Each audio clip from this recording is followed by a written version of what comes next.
අනිත් බන්ධනාගාරවලත් ඇති විය හැකි තත්ත්වයක් මතුවෙනවා. ඒ පිළිබඳවත් ගරු ඇමතුමාගේ අවධානය යොමු කරමින් පිළිතුරක් ලබා දෙවි කියන බලාපොරොත්තුවක් මට තිබෙනින් මා නතර කරන බොහොම ස්තුතියි ගරු කතානායකතුමනි.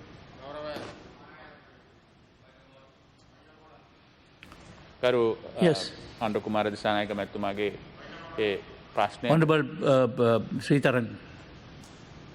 கௌரவ சபாநாயகர் அவர்களே, நேற்று முன்தினம் இந்த நாட்டிலே ஒரு இந்து மக்களை களங்கம் செய்யக்கூடிய வகையிலே ஒரு சம்பவம் நடைபெற்றிருக்கிறது. குறிப்பாக கிளிநொச்சி மாவட்டத்தினுடைய பரந்தன் 161ஆம் கட்டை பகுதியிலே கந்தையா வேலுப்பிள்ளை 68 வயசு, இவர் ஒரு பாரிசவாத நோயாளி. வேலுப்பிள்ளை பராசக்தி 60 வயசு, இவருடைய மனைவி. இவர்கள் தங்களுடைய வீட்டு பிராந்தையிலும் தங்களுடைய வீட்டினுடைய உள்பகுதிகளிலுமே இந்துக்கள் கொண்டாடுகின்ற கார்த்திகை விளக்கீட்டுக்கான சிட்டிகளில் விளக்குகளை ஏற்றியிருந்தார்கள். பரந்தன் ரசாயன தொழிற்சாலையில் இருக்கின்ற இராணுவத்தினர் அங்கு சென்று 15 பேர் கிட்ட வரக்கூடியவர்கள் அந்த விளக்குகளை அடித்து உதைத்து அந்த பாரிசவாத நோயாளியையும் தாக்கியிருக்கிறார்கள். கையும் காலும் இல்லாத அந்த பாரிசவாதக்காரர் வேலுப்பிள்ளை இந்த இராணுவத்தினால் தாக்கப்பட்டிருக்கிறார். அதே போல யாழ்ப்பாண பல்கலைக்கழகத்தினுடைய பல்கலைக்கழக விஞ்ஞானபீட மாணவன் மசகையா தர்சிகன், இவர் பல்கலைக்கழகத்திலே நேற்று அந்த இந்துக்களுடைய நிகழ்வான கார்த்திகை தீபத்தை ஏற்றுகிற பொழுது போலீசார் அவரை கைது செய்து கொண்டு போய் விடுதலை செய்திருக்கிறார்கள். இது மிக மோசமான ஒரு அராஜகம் நடைபெறுகிறது. கார்த்திகை மாதம் என்றால் ஏன் இவ்வளவு தூரம் இராணுவமும் போலீசாரும் பயப்படுகிறார்கள்? ஏன் கார்த்திகை மாதத்திலே தமிழ் மக்களுக்குரிய அதிலும் இந்துக்களுக்குரிய அந்த வணக்க நிகழ்வுகளை இவ்வாறு செய்திருக்கக்கூடாது. நீங்கள் தயவு செய்து இதுக்கு ஒரு விசாரணை நடத்தப்பட வேண்டும். இந்துக்களுடைய நிகழ்வுகளை இராணுவம் போலீசாருக்கு தெரியப்படுத்துங்கள். இந்த கார்த்திகை மாதத்திலே இந்துக்களுடைய நிகழ்வு என்ன, அவர்கள் கொண்டாடுகிற நிகழ்வுகளை இவ்வாறு தடுக்கக்கூடாது என்பதையாவது தெளிவுபடுத்துங்கள். கருணை அன்பை போதித்த புத்த பகவானுடைய வழியிலே வந்தவர்கள் இவ்வாறு ஒரு இந்து மதத்தின் அடிப்படையில் இருக்கின்ற நிகழ்வுகளை அழிப்பது, உதைப்பது, காலால் மிதிப்பது, இது மிக அநாகரிகமானதும் ஒரு அராஜகமானதும். குறிப்பாக சுன்னாகம் போலீசார் இதில் மிக கூடிய அராஜகமாக நடந்திருக்கிறார்கள். சாலம்பை முருகன் ஆலயத்திலே விளக்குகளுக்காக அதை சொக்கப்பானை என்று சொல்வார்கள், திரிகள் எல்லாம் கொளுத்தி ஓலையாலே கூடாரம் அடைத்து சொக்கப்பானை கொளுத்துவது. அந்த சொக்கப்பானையை போய் காலாலே உதைத்து தள்ளி அந்த இடத்துக்கு இருந்த அனைத்து வாழை குத்திகளையும் அகற்றி இருக்கிறார்கள். மிக மோசமான சம்பவங்கள் இந்த நாட்டிலே நடைபெற்றிருக்கின்றன. தயவு செய்து கௌரவ சபாநாயகர் அவர்களே, நாங்கள் தமிழர்கள், இந்துக்கள், சைவத் தமிழர்களுடைய இந்த நிகழ்வுகளை நான் நினைக்கிறேன் புத்த பகவானுடைய வழியிலே வந்தவர்களுக்கும் ஒரு முறையாவது போதியுங்கள் என்று நான் நினைக்கிறேன். அதை நீங்கள் செய்வீர்கள் என்று நம்புகிறேன். இதுக்கு ஒரு நல்ல விசாரணை வேண்டும். இந்த பாராளுமன்றத்தினூடாகவது இதுக்கு ஒரு பதில் தாருங்கள். ஓகே. ගරු තවරාජා කලයර්ෂන් මන්ත්‍රීතුමා විනාඩි 8යි. கௌரவ குழுக்களின் தவிசாளர் அவர்களே, கல்வி அமைச்சின் குழுநிலை விவாதத்தில் பேச கிடைத்தமையிட்டு நான் மகிழ்ச்சி அடைகின்றேன். குறிப்பாக எங்களுடைய பிரதேசத்தின் கல்வி சம்பந்தமாக இந்த உயரிய சபையிலே எடுத்துரைப்பது பொருத்தமாக இருக்கும் என்று நினைக்கின்றேன். அந்த அடிப்படையில் புதிய ஒரு அரசாங்கம் பல கல்வி சம்பந்தப்பட்ட புதிய திட்டங்களோடு இந்த 2021ஆம் ஆண்டில் சமர்ப்பிக்கின்றது. அதன் அடிப்படையில் எங்களுடைய மாவட்டம் சார்ந்த விடயங்களையும் மாகாணம் சார்ந்த விடயங்களையும் இந்த உயரிய சபையிலே எடுத்துரைப்பது சிறப்பாக நான் கருதுகின்றேன். அந்த அடிப்படையில் குறிப்பாக எங்களுடைய பிரதேசம் என்று சொல்லுகின்ற பொழுது யுத்தத்தால் பாதிக்கப்பட்டு அதனுடைய தாக்கத்திலிருந்து விடுபட முடியாத ஒரு சூழலிலே அந்த பிரதேசம் இன்றும் காட்சியளித்து கொண்டிருக்கிறது. அந்த அடிப்படையில் அம்பாறை மாவட்டத்தை பொறுத்தமட்டில் 98 பாடசாலைகள் இருக்கின்றன. ஆனால் அந்த பாடசாலைகள் இட்டவரைக்குமாக சில இடங்களில் மக்கள் மீளவும் குடியமர முடியாத ஒரு சூழல் இருந்து கொண்டிருக்கிறது. அதன் அடிப்படையில் நாங்கள் சில தீர்மானங்களை கடந்த காலங்களிலே முன்னெடுத்தோம். கல்வி சம்பந்தப்பட்டு எங்களுடைய சமூகத்தின் கல்வியை மேம்படுத்த வேண்டும் என்ற அடிப்படையில் எங்களுடைய நாபிதன்வெளி கல்முனை வலயங்களை உள்ளடக்கியதான 48 பாடசாலைகளை கொண்டதுமான ஒரு தனியான கல்வி வலயத்தை உருவாக்குவதற்குரிய முன்னெடுப்புகள் கடந்த காலங்களிலே முன்னெடுக்கப்பட்டது. அந்த முன்னெடுப்பின் பயனாக 2015ஆம் ஆண்டு மாகாண சபையிலே மாகாண சபை அமர்வுகளிலே தீர்மானங்கள் எடுக்கப்பட்டு தீர்மானங்களும் அந்த சபையிலே நிறைவு செய்த பிற்பாடு கல்வி அமைச்சின் அனுமதியோடு மத்திய அரசாங்கத்துக்கு அனுப்பி வைக்கப்பட்டும் இட்டவரைக்குமாக அந்த கல்வி வலயம் தரமுயர்த்தப்படாமல் இருப்பது ஒரு மனவேதனையான ஒரு விடயம். ஏனென்று சொன்னால் அதி கஷ்ட பிரதேசமாக அந்த பிரதேசங்கள் இருக்கின்றன. இந்த கல்வி அமைச்சினூடாகவோ அல்லது மாகாண கல்வி அமைச்சினூடாகவோ வழங்கப்படுகின்ற வளங்கள் முறையாக அந்த பிரதேசங்களுக்கு கிடைக்கப்பெறவில்லை என்ற அடிப்படையிலே தான் இந்த கல்வி வலயத்தை உருவாக்க வேண்டும் என்ற அடிப்படையில் அங்கே இருந்த கல்வியாளர்கள் அதேபோன்று அரசியல்வாதிகள் எல்லோருமாக இணைந்து அந்த தீர்மானங்களை நாங்கள் எடுத்திருந்தோம். அவ்வாறு எடுத்ததற்கு பல காரணங்கள் இருக்கின்றன. குறிப்பாக இந்த யுத்த சூழலால் பாதிக்கப்பட்டு அந்த பாதிப்பிலிருந்து இந்த கல்வியை மேம்படுத்துவதற்கான திட்டங்கள் மாகாண அரசிடமோ மத்திய அரசிடமோ எங்களுக்கு வந்து ஒழுங்காக சேர்வதுமில்லை, அதற்குரிய பலாபலங்கள் கிடைக்கப்பெறுவதும் இல்லை. குறிப்பாக இந்த பாடசாலைகள் நகர்ப்புறங்களிலே இருந்து அந்த பாடசாலைகளுக்காக கல்வியை ஊட்டுகின்ற ஆசிரியர்கள் வருகின்ற பொழுது அந்த தேவைகளை இனங்கண்டுதான் அவர்கள் வருகின்றார்கள். அதாவது ஒரு தொழிலை பெறுவதற்கான வெற்றிடம் நிலவுகின்ற பொழுது அதற்கு அவர்கள் அதை ஈடு கொடுக்கக்கூடிய அளவிலே வருகை தந்துவிட்டு அரசியல்வாதிகளின் அதிகாரங்களை செலுத்தி இடமாற்றத்தை பெற்று செல்கின்ற ஒரு நிலைமை அந்த பின்தள்ளப்பட்ட பிரதேசங்களிலே இருந்து கொண்டு இருக்கின்றது. இதன் அடிப்படையில் அந்த பாடசாலைகளின் அந்த பிரதேசத்தின் கல்வி ஒரு பின்னோக்கிய நிலைமையில்தான் இருந்து கொண்டிருக்கிறது. இதன் அடிப்படையிலே தான் நாங்கள் இந்த கல்வி வலயத்தை உருவாக்க வேண்டும் என்ற அடிப்படையில் நாங்கள் ஆரம்பித்திருந்தோம். அதே போன்றுதான் மட்டக்களப்பில் கூட மட்டக்களப்பு மத்திய என்ற அடிப்படையில் நிலை தொடர்பற்ற ஒரு கல்வி வலயம் உருவாக்கப்பட்டு இன்று கல்வியிலே மிகவும் ஒரு உன்னத வளர்ச்சியை அந்த கல்வி வலயம் ஏற்படுத்தி கொண்டிருக்கிறது. அதே போன்று எங்களுடைய இந்த பிரதேசங்களிலும் பாதிக்கப்பட்ட மக்களின் தேவைகளை அவர்களுடைய எதிர்கால இலட்சியத்தை அடைந்து கொள்வதற்காக இந்த கல்வி வலயம் உருவாக்கப்பட வேண்டும் என்பது எமது அபா. அந்த அடிப்படையிலே தான் இந்த விடயங்களை நாங்கள் கூறி வைக்க விரும்புகின்றோம். குறிப்பாக அம்பாறை மாவட்டத்திலே நாங்கள் தமிழ் மக்கள், முஸ்லிம் மக்கள், சிங்கள மக்கள் என்ற அடிப்படையில் வாழ்ந்தாலும் எங்கள் அரசியல் ரீதியாக எங்களுடைய நாட்டிலே ஏற்பட்ட இறுதியான பிரச்சனைகளிலே நாங்கள் எந்த அரசாங்கத்திலும் ஒரு அமைச்சர்களாகவோ அல்லது அந்த அரசாங்கத்தை ஆளுகின்ற அரசாங்கத்தை ஆதரிக்கின்றவர்களாக இருக்கவில்லை. ஏனென்றால் எங்களுடைய நாட்டிலே நீண்ட காலமான ஒரு இனரீதியான பிரச்சனை இருந்தது. அதற்கான தீர்வுகளை பெற வேண்டும் என்ற அடிப்படையில் நாங்கள் இருந்ததன் காரணமாக வருகின்ற வளங்கள் அனைத்தும் இந்த பிரதேசங்களுக்கு தடுத்து நிறுத்தி ஏனைய பிரதேசங்களை அவுதி செய்த வரலாறு தான் இந்த இடங்களில் இருந்து கொண்டிருக்கின்றது. இன்றும் கூட பல பாடசாலைகள் மீளவும் இயங்க முடியாத நிலைமை இருக்கின்றது. குறிப்பாக அம்பாறை நகரத்திலே எங்களுடைய மகா வித்தியாலயம் ஒன்று இருக்கின்றது. ஆனால் அங்கு படிப்பதற்கு மாணவர்களோ அல்லது தமிழ் குடும்பங்களோ இல்லாத நிலைமை இருக்கின்றது. இவ்வாறான நிலைமை அம்பாறை மாவட்டம் அல்ல, வடகிழக்கு பிரதேசங்களில் உருவாகிவிடக்கூடாது எதிர்காலத்தில். இந்த அடிப்படையில் இருந்துதான் இந்த பாராளுமன்றத்திலே எங்களுடைய அரசியல்வாதிகள் பலமான கோள்களை எழுப்புகின்றார்கள். தமிழ் மக்கள் சார்ந்த விடயங்களை நாங்கள் பேசுகின்றோம். அவ்வாறு தமிழர்கள் சார்ந்த விடயங்களை பேசுகின்ற பொழுது இந்த உயரிய சபையிலே எங்களை இனத்துவசமாக நீங்கள் பார்க்குகின்றீர்கள். நீண்ட காலமாக இந்த நிலைமை இந்த வடகிழக்கு பிரதேசங்களில் இருந்து கொண்டிருக்கின்றது. குறிப்பாக திருக்கோயில் பிரதேசத்தை எடுத்து பார்த்தால் 45 பாடசாலைகளை உள்ளடக்கிய ஒரு வலயம் உருவாக்கி கொண்டிருக்கின்றது.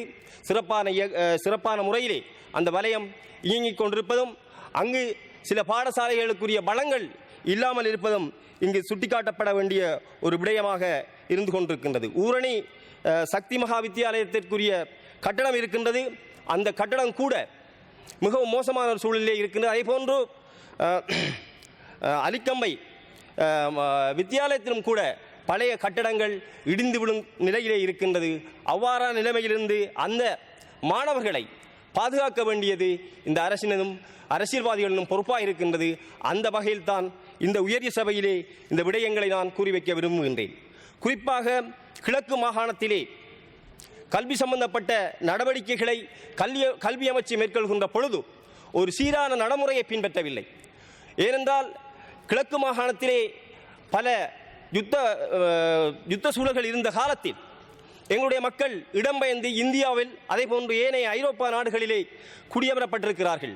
அவ்வாறு குடியமர்த்தப்பட்டு அகதிகளாக சென்றதன் பிற்பாடு ஒரு பொதுவான ஒரு கொள்கையை விதாசார அடிப்படையிலே எங்களுடைய வளங்கள் பங்களிக்கப்படுகின்ற பொழுது நாங்கள் மிக மோசமாக பாதிக்கப்பட்டிருக்கின்றோம்.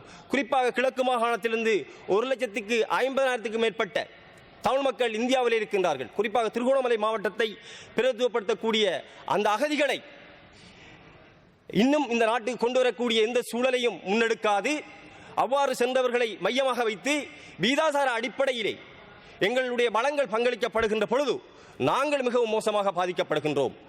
பாதிக்கப்பட்டவர்கள் என்ற அடிப்படையில் இந்த நாட்டில் எந்த விதமான ஒரு சீர்திருத்த நடவடிக்கைகள் அல்லது நாங்கள் விரும்பக்கூடிய நடவடிக்கைகள் எதுவுமே இந்த அரசிடம் இல்லை என்பதும் இங்கு சுட்டிக்காட்டப்பட வேண்டிய ஒரு விடயமாக நாங்கள் பார்க்கின்றோம். அந்த அடிப்படையில் நாங்கள் எமது நாவிதன்வெளி பிரதேசத்தை எடுத்து பார்த்தால் நாங்கள் கிட்டத்தட்ட 70 வருடத்துக்கு மேற்பட்ட காலத்திலிருந்து அந்த மக்கள் குடியமர்த்தப்பட்டிருக்கிறார்கள். அவ்வாறு குடியமர்த்தப்படுகின்ற பொழுது அமைக்கப்பட்ட கட்டடங்களே இப்பொழுது இருந்து கொண்டிருக்கின்றது. குறிப்பாக 2014ஆம் ஆண்டு நாவிதன்வெளி பிரதேசத்திலே வாணி மகாவித்தியாலயம் என்று சொல்லப்படுகின்ற அந்த மகாவித்தியாலயத்தின் ஆரம்ப ஒன்றுகூடல் நடைபெற்றுக் கொண்டிருந்த வேளையிலே அந்த பழைய கட்டடம் இடிந்து விழுந்து அந்த மக்கள் அந்த மாணவர்கள் தெய்வீக தரத்தால் உயிர் தப்பிய வரலாறும் இங்கு சுட்டிக்காட்டப்பட வேண்டிய ஒன்றாக இருக்கின்றது. அதேபோன்று அதிகமான பாடசாலைகளிலே இந்த பழைய கட்டடங்கள் கிட்டத்தட்ட 70-75 வருடங்கள் பழமை வாய்ந்த கட்டடங்கள் இருக்கின்றன. இவ்வாறான கட்டடங்கள் இடிந்து விழுகின்ற பொழுது அந்த மாணவர்களின் உயிர்களை போகக்கூடிய ஒரு அபாயகரமான சூழல் இருக்கின்றது. எனவே இந்த உயரிய சபையினூடாக எங்களுடைய மாணவர்களின் நலன் கருதி கல்வி சேவையை மேம்படுத்துவதற்கும் அந்த மாணவர்களின் பாதுகாப்பை உறுதிப்படுத்திக் கொள்வதற்கும் இந்த உயரிய சபையிலே எங்களுடைய கல்வி அமைச்சர் உரிய நடவடிக்கையை எடுப்பார் என்ற அந்த நம்பிக்கையோடும் எதிர்காலத்தில் இந்த பாதிக்கப்பட்டு அழிவு நிலையிலே இருக்கின்ற எங்களுடைய பிரதேசத்தை மீளவும் கட்டியெழுப்பக்கூடிய வகையிலே தங்களுடைய கல்வி சேவையை மேம்படுத்த வேண்டும். குறிப்பாக திருக்கோயில் பிரதேசத்திலே சாகாமம் கஞ்சிகுடிச்சாறு போன்ற பிரதேசத்தில் இருக்கிற பாடசாலைகள் இன்னும் சீராக இயங்க முடியாத நிலைமை, அங்கே பூரணமான ஒரு மீள்குடியேற்றம் நடைபெறாத ஒரு நிலைமை, இவ்வாறான நிலைமைகளை கருத்தில் கொண்டு அந்த மக்களின் எதிர்காலத்தையும் அந்த மக்கள் அங்கு வாழக்கூடிய ஒரு சூழலையும் ஏற்படுத்தி கொடுக்க வேண்டியது இந்த உயரிய சபையின் கடமையாக இருக்கும். நன்றி. බොහොම ස්තුතියි. ගරු අංගජන රාමනාදන් මන්ත්‍රීතුමා විනාඩි 7යි. பிரதி சபாநாயகர் அவர்களுக்கு இந்த நேரத்தை எனக்கு ஒதுக்கி தந்தமைக்கு நன்றி சொல்லிக்கொண்டு இன்று இந்த வரவு செலவு திட்டம் 2020-21க்கான வரவு செலவு திட்டத்தில் கல்வி குழுநிலை விவாதத்தில் பேசுவதில் பெருமகிழ்ச்சி அடைகின்றேன். குறிப்பாக இந்த வரவு செலவு திட்டமானது நான் பார்க்குற பார்வையில் ஒரு அபிவிருத்தி சார்ந்த ஒரு வரவு செலவு திட்டமாக அமைகிறது. இது மக்களின் தேவைப்பாடுகளை அறிந்து கிராம மட்ட மக்களுடன் உரையாடலை கொண்டு அவர்களுடைய தேவைகளை அறிந்து அது ஒரு முன்மொழிவாக்கி அதை விஞ்ஞாபனமாக்கி அதை வாக்குறுதிகளாக்கி அதை இந்த அரசாங்கம் அமைச்சர்கள், ராஜாங்க அமைச்சர்கள், மாவட்ட அபிவிருத்தி குழு தலைவர்களுடன் வேண்டுகோளை எடுத்து ஒரு நடைமுறை சாத்தியமுள்ள ஒரு வரவு செலவு திட்டமாக உருவாக்கி இருக்கிறது. இது கிராம மக்களை, கிராம பொருளாதாரத்தை கட்டி எழுப்பக்கூடிய ஒரு பொருளாதாரமாக இருக்கிறது. இந்த கோவிட் அசாதாரண சூழலை உலகமே கண்டுகொண்டிருக்கின்ற வேளையில் இலங்கையிலும் அந்த தாக்கம் ஏற்பட்டிருக்கிறது. அதில் இது ஒரு தற்சார்பு பொருளாதாரத்தை கொண்டு செல்லக்கூடிய ஒரு வரவு செலவு திட்டமாக அமைகின்றது. இந்த நேரத்தில் இந்த கொரோனா காலகட்டத்திலும் கல்வி பாதிப்படைந்திருந்தாலும் அவர்கள் இந்த கல்விக்கு காட்டியிருக்கின்ற அக்கறை தென்படுகிறது. குறிப்பாக இந்த கல்வி விடயத்தில் அவர்கள் இந்த அரசாங்கம் ஒதுக்கியிருக்கின்ற நிதியை விடவும் அவர்கள் உருவாக்கியிருக்கிற வேலை திட்டத்தில் இந்த அவர்களுடைய முக்கியத்துவம், இந்த கல்வியை காட்டியிருக்கிற முக்கியத்துவம் தென்படுகிறது. குறிப்பாக இந்த முன்பள்ளி கல்வி, இந்த எங்களுடைய கல்வியின் அடித்தளம் என்று சொல்லுகின்றோம். அந்த கல்வி இவ்வரை காலமாகவும் இவ்வரலாற்றில் எந்த ஒரு அரசாங்கமும் இதை கண்டுகொண்டாத நிலையில் இந்த கல்வியில் உடைய பங்குதாரர்களாக இருக்கக்கூடிய இந்த பிள்ளைகளாக இருக்கட்டும், பெற்றோர்களாக இருக்கட்டும், இந்த ஆசிரியர்களாகட்டும், பல கஷ்டங்களை நோக்கி கொண்டிருந்தார்கள். அவர்களுக்கு தரமான ஒரு கல்வி கிடைக்காத ஒரு சூழ்நிலை காணப்பட்டாலும் இந்த அரசாங்கம் முதல் முறையாக அந்த முன்பள்ளி கல்வியை உள்வாங்கி ஒரு அரச கட்டமைப்புக்குள் உள்வாங்கி அதுக்கான ஒரு அமைச்சை உருவாக்கி அதுக்கான ஒரு தேசிய கொள்கையை உருவாக்கி இந்த முறை இந்த ஒதுக்கீட்டில் அதுக்கான ஒரு கற்க நெறியை உருவாக்குவதற்காக நிதி ஒதுக்கி குறிப்பாக ஒவ்வொரு கிராம சேவர் பிரிவிலும் ஒரு முன்பள்ளி பாடசாலையை புனரமைப்பதற்காக நிதி ஒதுக்கி இருக்கிறது. இதுக்கு நிச்சயமாக பாராட்ட வேண்டும். பாராட்டுகள் மட்டுமில்லாமல் ஒரு வேண்டுகோளையும் வைக்க விரும்புகிறேன். இந்த ஆசிரியர்களுக்கு அரசு சம்பளத்துடன் நிரந்தர நியமனம் கொடுக்க வேண்டும் இந்த ஆட்சி காலத்தில் இருந்து கேட்டுக்கொள்கின்றேன். இந்த பாடசாலையை பொறுத்த வரைக்கும் நான் ஒவ்வொரு பாடசாலையில் இதில் பிள்ளை இருக்கு அதில் பிள்ளை இருக்கு என்று சொல்லாமல் அதை நான் கன்சல்டேட்டிவ் கமிட்டியில் பேசியிருக்கிறேன். அதே நேரம் இந்த விவாதத்தில் முக்கியமான ஒரு விடயம் தெரிவிக்க விரும்புகிறேன். இந்த பாடசாலைகளை பொறுத்த வரைக்கும் 1000 பாடசாலைகளை தேசிய பாடசாலைகளாக ஆக்குவதற்கான ஒரு திட்டம் இருக்கின்றது. அந்த திட்டத்தில் அதிகம் நன்மை பெறக்கூடிய மாகாணங்களாக வட மாகாணம் இருக்கிறது. குறிப்பாக யாழ் கிளிநொச்சி மாவட்டங்களில் குறிப்பாக 10 பாடசாலைகள் இந்த வருடம் அடுத்த வருடம் வருவதற்கு இருக்கிறது. யாழ் மாவட்டத்தில் குறிப்பாக 2 பாடசாலைகள் கிளிநொச்சியிலும். இந்த நேரத்தில் நான் ஒரு முக்கியமான விடயத்தை தெரிவிக்க விரும்புகிறேன். அதாவது தேசிய பாடசாலைகள் இல்லாத பிரதேசங்களாக அடையாளப்பட்ட பிரதேசங்கள் எங்களுடைய தீவக பிரதேசம். குறிப்பாக அது ஒரு கஷ்டப்பட்ட பிரதேசமாகவே காலம் காலமாக அடையாளப்படுத்தப்பட்டு கொண்டிருக்கிறது. தீவகம் மட்டுமல்ல, யாழ் மாவட்டத்தில் வடமராட்சி கிழக்கு கிளிநொச்சியில் பல பிரதேசங்கள் இன்னமும் கஷ்டப்பட்ட பிரதேசமாகவே அமைகிறது. ஏனென்றால் அவர்களுடைய உட்கட்டமைப்பு வசதிகளாக இருக்கட்டும், அவர்களுக்கு போகக்கூடிய வசதி மனித வளங்களிலிருந்து பல குறைபாடுகள் காணப்படுவதால் அதில் இருக்கிற மாணவர்கள் மிகவும் கஷ்டப்படுகிறார்கள். என்னுடைய வேண்டுகோள் இந்த கல்வி அமைச்சு இதற்கான ஒரு அக்கறை காட்டி இதுக்கான ஒரு தீர்வு கொண்டு வருவார்கள் என்ற நம்பிக்கை இருக்கின்றது. அதே நேரம் எங்களுடைய பாடசாலை கல்விக்கு பின் வரக்கூடிய கல்வி உயர்மட்ட கல்வி அதில் நாடு முழுவதும் காணப்பட்ட ஒரு பிரச்சனை. அதாவது கல்வி முடிந்த பின்பு பல்கலைக்கழகத்துக்கு குறிப்பிட்ட தொகையை எடுக்கிறார்கள், மீதி இருக்கிறவர்களுக்கு என்ன நடக்கும். இந்த அரசு இந்த முறை முதல் முறையாக பல்கலைக்கழகத்துக்கு எடுக்கக்கூடிய தொகையை கூட்டியிருக்கிறார்கள். மீதி இருக்கிறவர்களுக்கும் உள்வாங்கக்கூடிய அளவுக்கு ஒரு 10 முதல் முறையாக 10 சிட்டி கேம்பஸ் அதாவது நகர பல்கலைக்கழகங்களை உருவாக்கி அதில் குறிப்பாக முல்லைத்தீவு மாவட்டம் வடமாகாணத்துக்கு ஒரு பல்கலைக்கழகம் வருவதற்கு வாய்ப்பு இருக்கிறது. அதே நேரம் நுவரேலியா மாவட்டம் அது அமரர் ஆறுமுகம் தொண்டமானுடைய கனவு. நிச்சயமாக கௌரவ ஜீவன் தொண்டமான் என்னுடைய நண்பர் நிச்சயமாக அதை வெற்றிகரமாக நடைமுறைப்படுத்துவார் நான் நம்பிக்கை இருக்கிறது. அதே நேரம் யாழ்ப்பாண பல்கலைக்கழகம் பாராட்டப்பட வேண்டிய விடயம். ஏனென்றால் இலங்கை பல்கலைக்கழக தரப்படுத்தல்ல 3வது தரப்படுத்தப்பட்டிருக்கிறது. என்னுடைய வாழ்த்துக்கள். ஆனாலும் நீண்டகால கோரிக்கைகள் ஏராளம் இருக்கிறது. ஒன்று Ramanathan academy of fine arts Siddha medicine unit 2ஐயுமே ஃபேக்கல்டி ஆக்குவதற்கான முயற்சிகள் எடுக்கப்பட்டாலும் இன்னும் நடைமுறை சாத்தியப்படவில்லை. அதே நேரம் பிசிக்கல் எஜுகேஷனுக்கான ஒரு டிகிரி நீண்டகாலமாக கோரிக்கை இருக்கிறது. அதையும் நிறைவேற்றி தர வேண்டும் என்று இந்த அமைச்சரிடம் கேட்டுக்கொண்டு குறிப்பாக கல்வியுடன் சேர்ந்து விளையாட்டும் ஒரு முக்கிய விடயமாக நான் பார்க்கின்றேன். அதை இந்த நேரம் கௌரவ நாமல் ராஜபக்ஷ அவர்களுக்கு என்னுடைய நன்றிகளை தெரிவிக்க விரும்புகின்றேன். ஏனென்றால் முதல் முறையாக ஒரு சர்வதேச ஒரு கிரிக்கெட் போட்டியை உருவாக்கி அதை வெற்றிகரமாக நடத்தி LPL என்று சொல்லி அதில் முதல் முறையாக யாழ் மாவட்டத்தை பிரதிநிதித்துவப்படுத்தக்கூடிய ஒரு அணியை உருவாக்கி ஜஃப்னா ஸ்டாலியன்ஸ் என்ற ஒரு அணியை உருவாக்கி அதுவும் அந்த அணி முழுமையாக இலங்கையர் உரிமம் கூடக்கூடிய ஒரு அணியாக இருக்கிறது. அதில் 4 வீரர்கள் வட மாகாணத்தில் இருந்து இருக்கிறார்கள். இது எங்களுடைய இளம் கிரிக்கெட் வீரர்களுக்கும் எங்களுடைய பிரதேச சார்ந்த கிரிக்கெட் வீரர்களுக்கும் இளைஞர்களுக்கும் ஒரு ஊக்குதலாக இருக்கிறது. அவர்களுடைய திறனை வளர்த்து ஊக்குவித்து அடுத்த கட்டத்துக்கு முன்னோக்கி செல்வதற்கு இது ஒரு நல்லிணக்கத்துக்கும் ஒரு முக்கியமான விடயமாக நான் பார்க்கிறேன். ஆகவே இந்த வீரர்களையும் இந்த உருவாக்கின அனைவரையும் அமைப்பாளர்களையும் நன்றி சொல்ல கடமைப்பட்டிருக்கிறேன். கடைசியாக முக்கியமான ஒரு விடயத்தை நான் தெரிவிக்க விரும்புகிறேன்.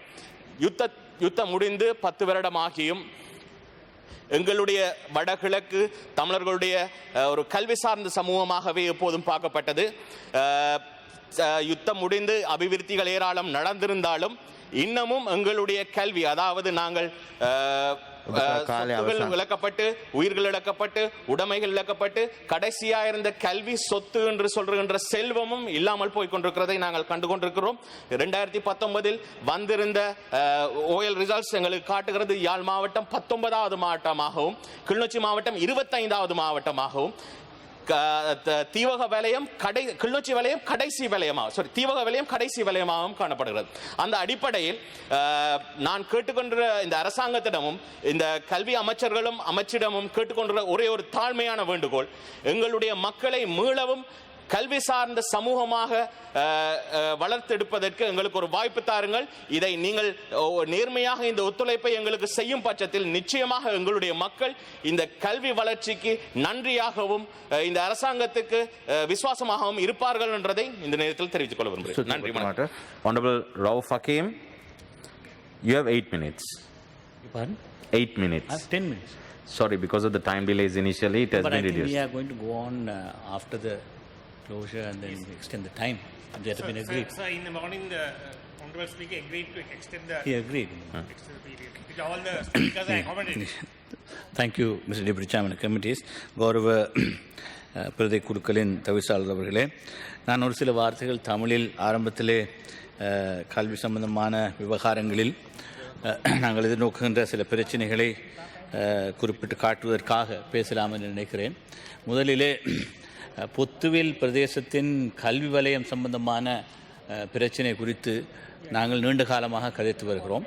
பொத்துவில் பிரதேசம் அம்பாறை மாவட்டத்தின் தென்கோடியில் இருக்கின்ற ஒரு பிரதேசம் என்ற அடிப்படையில் அது அக்கரைப்பற்று கல்வி வலயத்தோடு இணைக்கப்பட்டிருக்கின்ற காரணத்தினால் நீண்ட தூரம் பயணம் செய்து தங்களுடைய பிரச்சனைக்கான தீர்வுகளை காண வேண்டிய நிர்பந்தம் பொத்துவில் பிரதேசத்து மக்களுக்கு ஏற்பட்டிருக்கிறது என்பது ஒரு நீண்டகால பிரச்சனையாக இருக்கிறது. இதன் காரணமாக இந்த பிரதேசத்துக்கென்று ஒரு தனியான கல்வி வலயம் அமையப்பட வேண்டும் என்கின்ற முயற்சியில் பல கட்டங்களை நாங்கள் தாண்டி வந்திருக்கிறோம். கிழக்கு மாகாண ஆளுநருடைய அனுமதியோடு இது சம்பந்தமான கோரிக்கை கல்வி அமைச்சின் செயலாளரிடம் கையளிக்கப்பட்டு அந்த விவகாரம் இன்னும் தீர்க்கப்படாமல் இருப்பது அந்த பிரதேசத்து மக்களுக்கு ஒரு பெரிய சிக்கலாக தொடர்ந்தும் இருந்து வருகிறது. எனவே இந்த பிரச்சனையில் கவனம் எடுத்து பொத்துவில் பிரதேசத்துக்கென்று ஒரு தனியான கல்வி வலயம் அமைக்கப்பட வேண்டும் என்பதை நாங்கள் வலியுறுத்தி சொல்ல விரும்புகிறோம். குறைந்தபட்சம் 50 பாடசாலைகளால் இருக்க வேண்டும் என்கின்ற நியதிக்கு சற்று புறம்பாக இந்த விவகாரம் கையாளப்பட வேண்டும். ஏனென்றால் அந்த பிரதேச மக்கள் நீண்ட தூரம் பயணிக்க வேண்டிய நிர்பந்தமும் அவருடைய வளப்பங்கீடு சம்பந்தமான பிரச்சனைகளும் அவருடைய ஆளணி குறைபாடு சம்பந்தமான பிரச்சனைகளும் நீண்ட காலமாக புறக்கணிக்கப்படுகின்ற ஒரு நிலைமை காணப்படுகிறது என்ற காரணத்தினால்தான் இந்த கோரிக்கை நீண்ட காலமாக சொல்லப்பட்டு வருகிறது. இது விவகாரத்திலே லகுகல பிரதேசத்தில் இருக்கின்ற சிங்கள பாடசாலையிலும் கூட அங்கிருக்கின்ற சிங்கள பாடசாலைகளின் ஆசிரியர்களும் அவருடைய தேவைப்பாடுகளுக்காக அம்பாறை வரை போக வேண்டிய ஒரு நிர்பந்தம் இருந்து கொண்டிருக்கிறது. எனவே அவர்களுக்கும் உதவியாக அந்த பாடசாலையும் சேர்த்து இந்த கல்வி வலயம் பொத்துவில் பிரதேசத்தை உள்ளடக்கியதாக தமிழ் சிங்கள பாடசாலைகளுக்கு என்று கூட அமைக்கப்படலாம் என்பதை பற்றி நாங்கள் ஏற்கனவே கல்வி அமைச்சரை சொல்லி கொள்கை ரீதியாக கல்வி அமைச்சர் அந்த விவகாரத்தை ஏற்றுக்கொண்டிருக்கிறது என்பது சம்பந்தமாக கல்வி அமைச்சர் கவனம் எடுத்து அந்த நீண்டகால பிரச்சனைக்கு தீர்வு கண்டு தர வேண்டும் என்று முதல் கண் கேட்டுக்கொள்ள விரும்புகிறேன். அதே போல் இன்று கண்டி மாவட்டத்தில் இருக்கின்ற பல பாடசாலைகளிலே குறிப்பாக தேசிய பாடசாலைகள் தமிழ் மொழி மூல தேசிய பாடசாலைகள் பலவற்றிலும் ஏராளமான பிரச்சனைகள் குறிப்பாக ஆளணி குறைபாடுகள் என்ற பிரச்சனை தொடர்ந்தும் இருந்து வருகிறது. அதை தீர்க்கின்ற அதே நேரம் அங்கிருக்கின்ற பௌதிக வள குறைபாடுகளும் கட்டிட குறைபாடுகளும் என்ற பிரச்சனையும் ஒரு மாபெரிய பிரச்சனையாக இருந்து கொண்டிருக்கிறது. மடவலை மதீனா தேசிய பாடசாலை, அதேபோல் ஹந்தஸ் அல்மனார் தேசிய பாடசாலை, முன்னாள் கல்வி அமைச்சர் அதிபராக இருந்த கம்பலை ஜாகிரா தேசிய பாடசாலை கூட மிக மோசமாக தங்களுக்கு கடன் இப்பொழுது 2-3 தசாப்தங்களாக புதிய கட்டிடம் எதுவும் கொடுக்கப்படாத நிலையிலே அந்த தேசிய பாடசாலைகள் மிக மோசமாக பாதிக்கப்பட்டிருக்கின்றன. குறிப்பாக கம்பளை ஜாகிரா தேசிய பாடசாலையிலே பாவனைக்கு உதவாத கட்டிடங்கள் அகற்றப்பட வேண்டிய நிலவரம் காணப்படுகிறது. அண்மையில் ஏற்பட்ட மண் சரிவுகளின் காரணமாக அங்கு இவ்வாறான நிலைமை ஏற்பட்டிருக்கிறது. சில கட்டிடங்கள் அகற்றப்பட வேண்டும், அதற்கு புறம்பாக புதிய கட்டிடங்கள் வழங்கப்பட வேண்டும் என்கின்ற ஒரு தேவைப்பாடும் இருந்து கொண்டிருக்கிறது. ஆண்டியா கடவத்தை முஸ்லிம் பாடசாலையிலும் அவ்வாறு மண் சரிவின் போது பாதிக்கப்பட்ட ஒரு கட்டிடம் இல்லாத நிலையிலே தற்காலிகமான ஒரு கட்டிடம் ஒன்றை பாடசாலையின் நலன் விரும்பிகள் கொண்டும் பேர் சேர்ந்து கட்டி கொடுத்திருக்கிற ஒரு நிலைமை தான் அங்கும் இருந்து கொண்டிருக்கிறது. இதே போல் இன்னும் அக்குரணை ஜாகிரா பாடசாலை, அக்குரணை அஸ்ஹர் மத்திய கல்லூரி, அதே போல் கல்ஹின்னை தேசிய பாடசாலை போன்று பல பாடசாலைகளிலே கட்டிட குறைபாடுகள் நீண்ட காலமாக 2-3 தசாப்தங்களாக புதிய கட்டிடங்கள் எதுவுமே வழங்கப்படாத ஒரு நிலைமை இருக்கிறது என்பதையும், அதே நேரம் ஆளணை குறைபாடுகள் என்ற பிரச்சினை, குறிப்பாக ஆசிரியர்களுடைய தேவைப்பாடுகள், அவர்களுக்கு பாடவிதான ரீதியாக நிறைய பிரச்சனைகளை அந்த பாடசாலைகள் சந்தித்து வருகின்றன என்பதை கல்வி அமைச்சரின் கவனத்துக்கு நான் கொண்டு வர விரும்புகிறேன். இதை சொல்லிவிட்டு மிகச் சுருக்கமாக இருக்கின்ற குறுகிய நேரத்துக்குள் ஒரு சில வார்த்தைகள் ஆங்கிலத்திலும் நான் இருந்த ஒரு உயர்கல்வி அமைச்சர் என்ற அடிப்படையிலே பேசலாம் என்று நினைக்கிறேன். Honorable Minister, since I also so fortunate to serve as the higher education minister towards the tail end of the previous regime, I would like to point out a few matters, particularly some matters that have already been spoken about in this house earlier by previous speakers. On this issue of appointing vice chancellors, though it may be a little uncomfortable for the minister to make this argument, I must say that it is, though there is, this may look as if it was in keeping with the provisions in the Universities Act to appoint vice chancellors, I believe it is carefully camouflaged attempt to politicize vice chancellor appointments. I must very reluctantly say this, because while giving the appearance of involving the university council in the selection of the vice chancellor, it has been the fact is that they are creating two overlapping evaluations: an evaluation by a committee appointed by the UGC, and thereafter that committee again sits with the council once again on the very same day, and then they have to select the vice chancellor. And this process, giving a separate marking sheet and trying to involve this new method, is definitely an attempt to camouflage politicization of appointment of vice chancellors, and this is the humble opinion of us in the opposition, and therefore this matter needs to be given some attention to see that this politicization is stopped, though the government might not agree with our contention. I would have to reluctantly say this.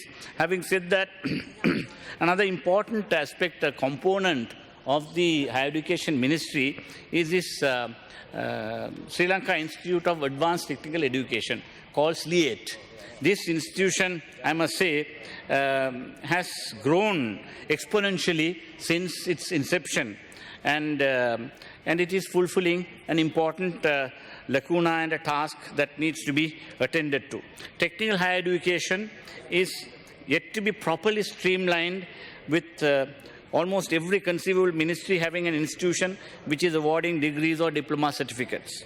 As for the SLIATE, we must admit that it is receiving stepmotherly treatment from the ministry, as it is lacking proper supervision. Honourable Member, you have 2 more minutes. Yes. And moreover, it is also lacking proper infrastructure, resulting in overcrowding in lecture rooms and inadequately staffed in its regional centers. And this has been observed. And then we must say another important issue, the lecturers are woefully underpaid. This is an issue of the SLIATE lecturers. They have met me several times. Most lecturers join perhaps to get necessary exposure and experience to get into a university as a lecturer. Due to the poor salary structure, naturally it cannot attract quality academic staff. This is an issue, Honourable Minister, that has to be paid, because this is almost, if you look at the student population, you have almost 31,000 students, 31 to 32,000 students you are going to take for the national university system, whereas almost the same number are studying in the SLEAT centers all over the country. So therefore it's the popular. Yes, 40,000 now. It has grown up to 40,000. Therefore, the issue of infrastructure, lack of buildings, and the need to increase the salaries of the lecturers. If you are going to attract quality lecturers, this has to be done. And some of the lecturers are even, they are holding classes for about 400 students. It is impossible. And some classes are 200 to 300, 400 students in one class. In many of these centers, and this issue has to be addressed. And I should member, also please say wind up. there are two other small matters. One is the Quality Assurance and Accreditation Commission Bill. This is a very important aspect that has to be addressed because we have several non-state universities which are springing up all over.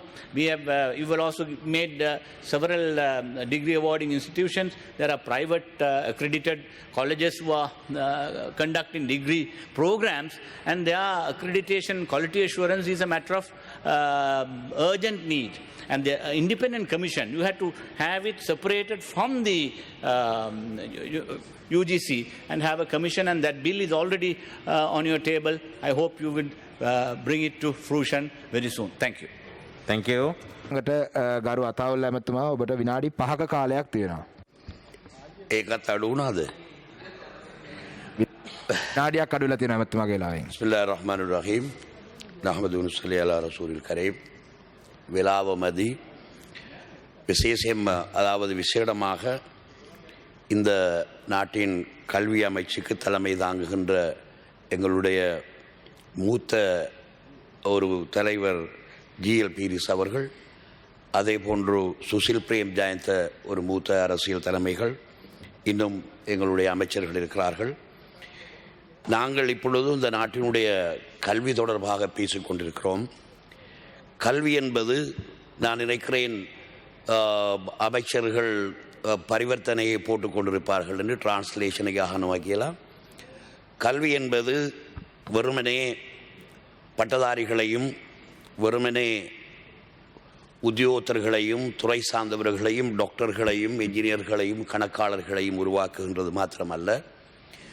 கல்வி என்பது மனிதன் அவன் பிறந்த நோக்கம், மனிதனுக்குள்ளே இருக்கின்ற மனிதத்துவங்களை வெளியிலே கொண்டுவதற்கு நாங்கள் முன்னுரிமை கொடுத்தாக வேண்டும்.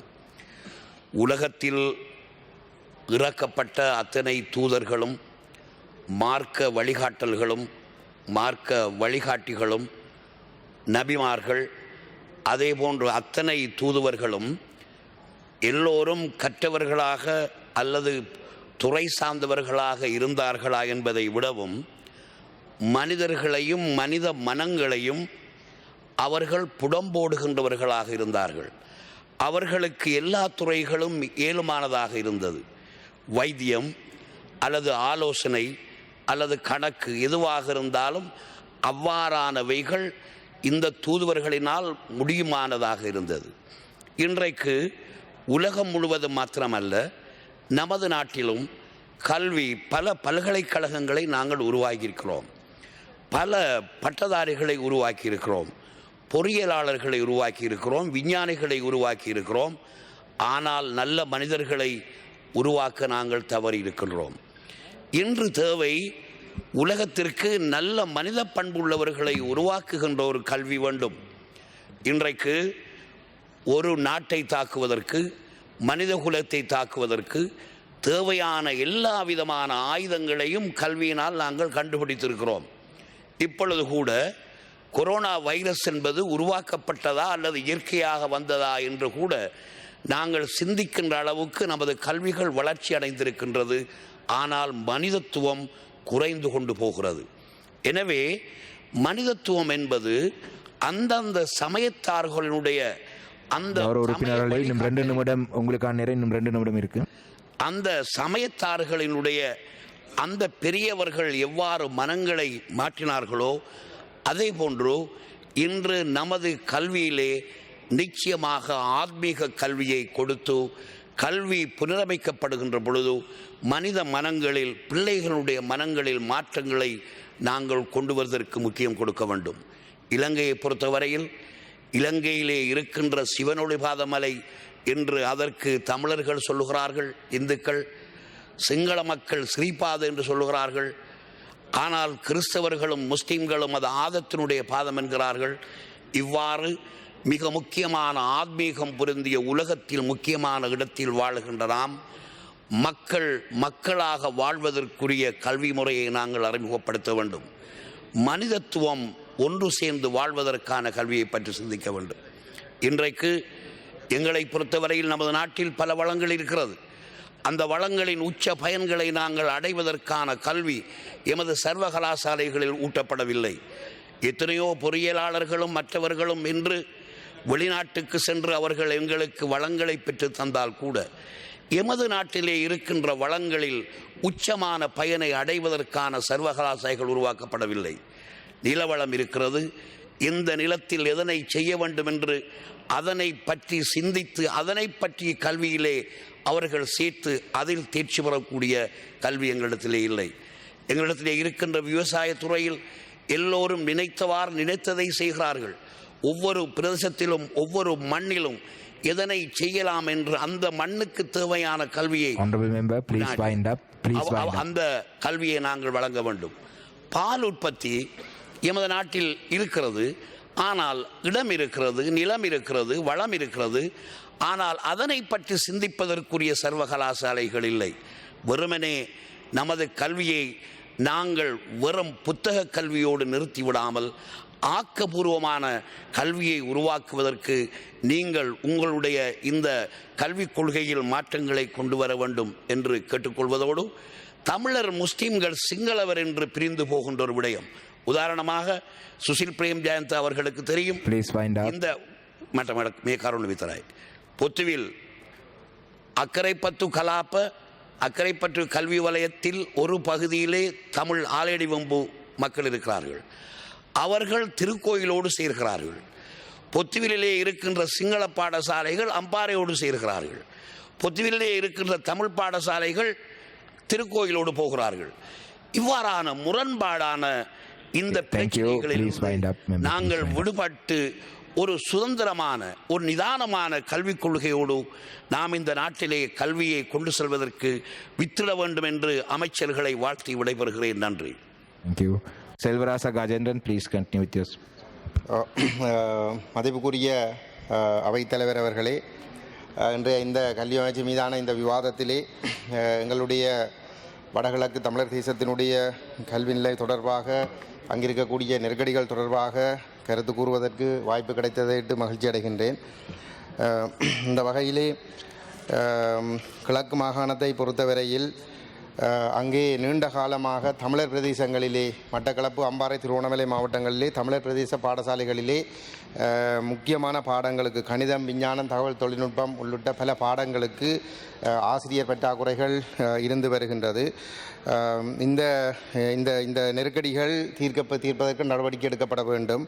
திருகோணமலை மாவட்டத்திலே ஈச்சிலம்பற்று, வெறுகல், சம்பூர், சேனையூர், மட்டக்களப்பு மாவட்டத்தில் பட்டிருப்பு, வவுனதீவு, வாகரை பகுதிகளில் உள்ள பாடசாலைகளிலே கணித, விஞ்ஞானம் மற்றும் தகவல் தொழில்நுட்ப பாடங்களுக்கு ஆசிரியர்கள் பெருமளவு பற்றாக்குறை நிலவுகின்றது.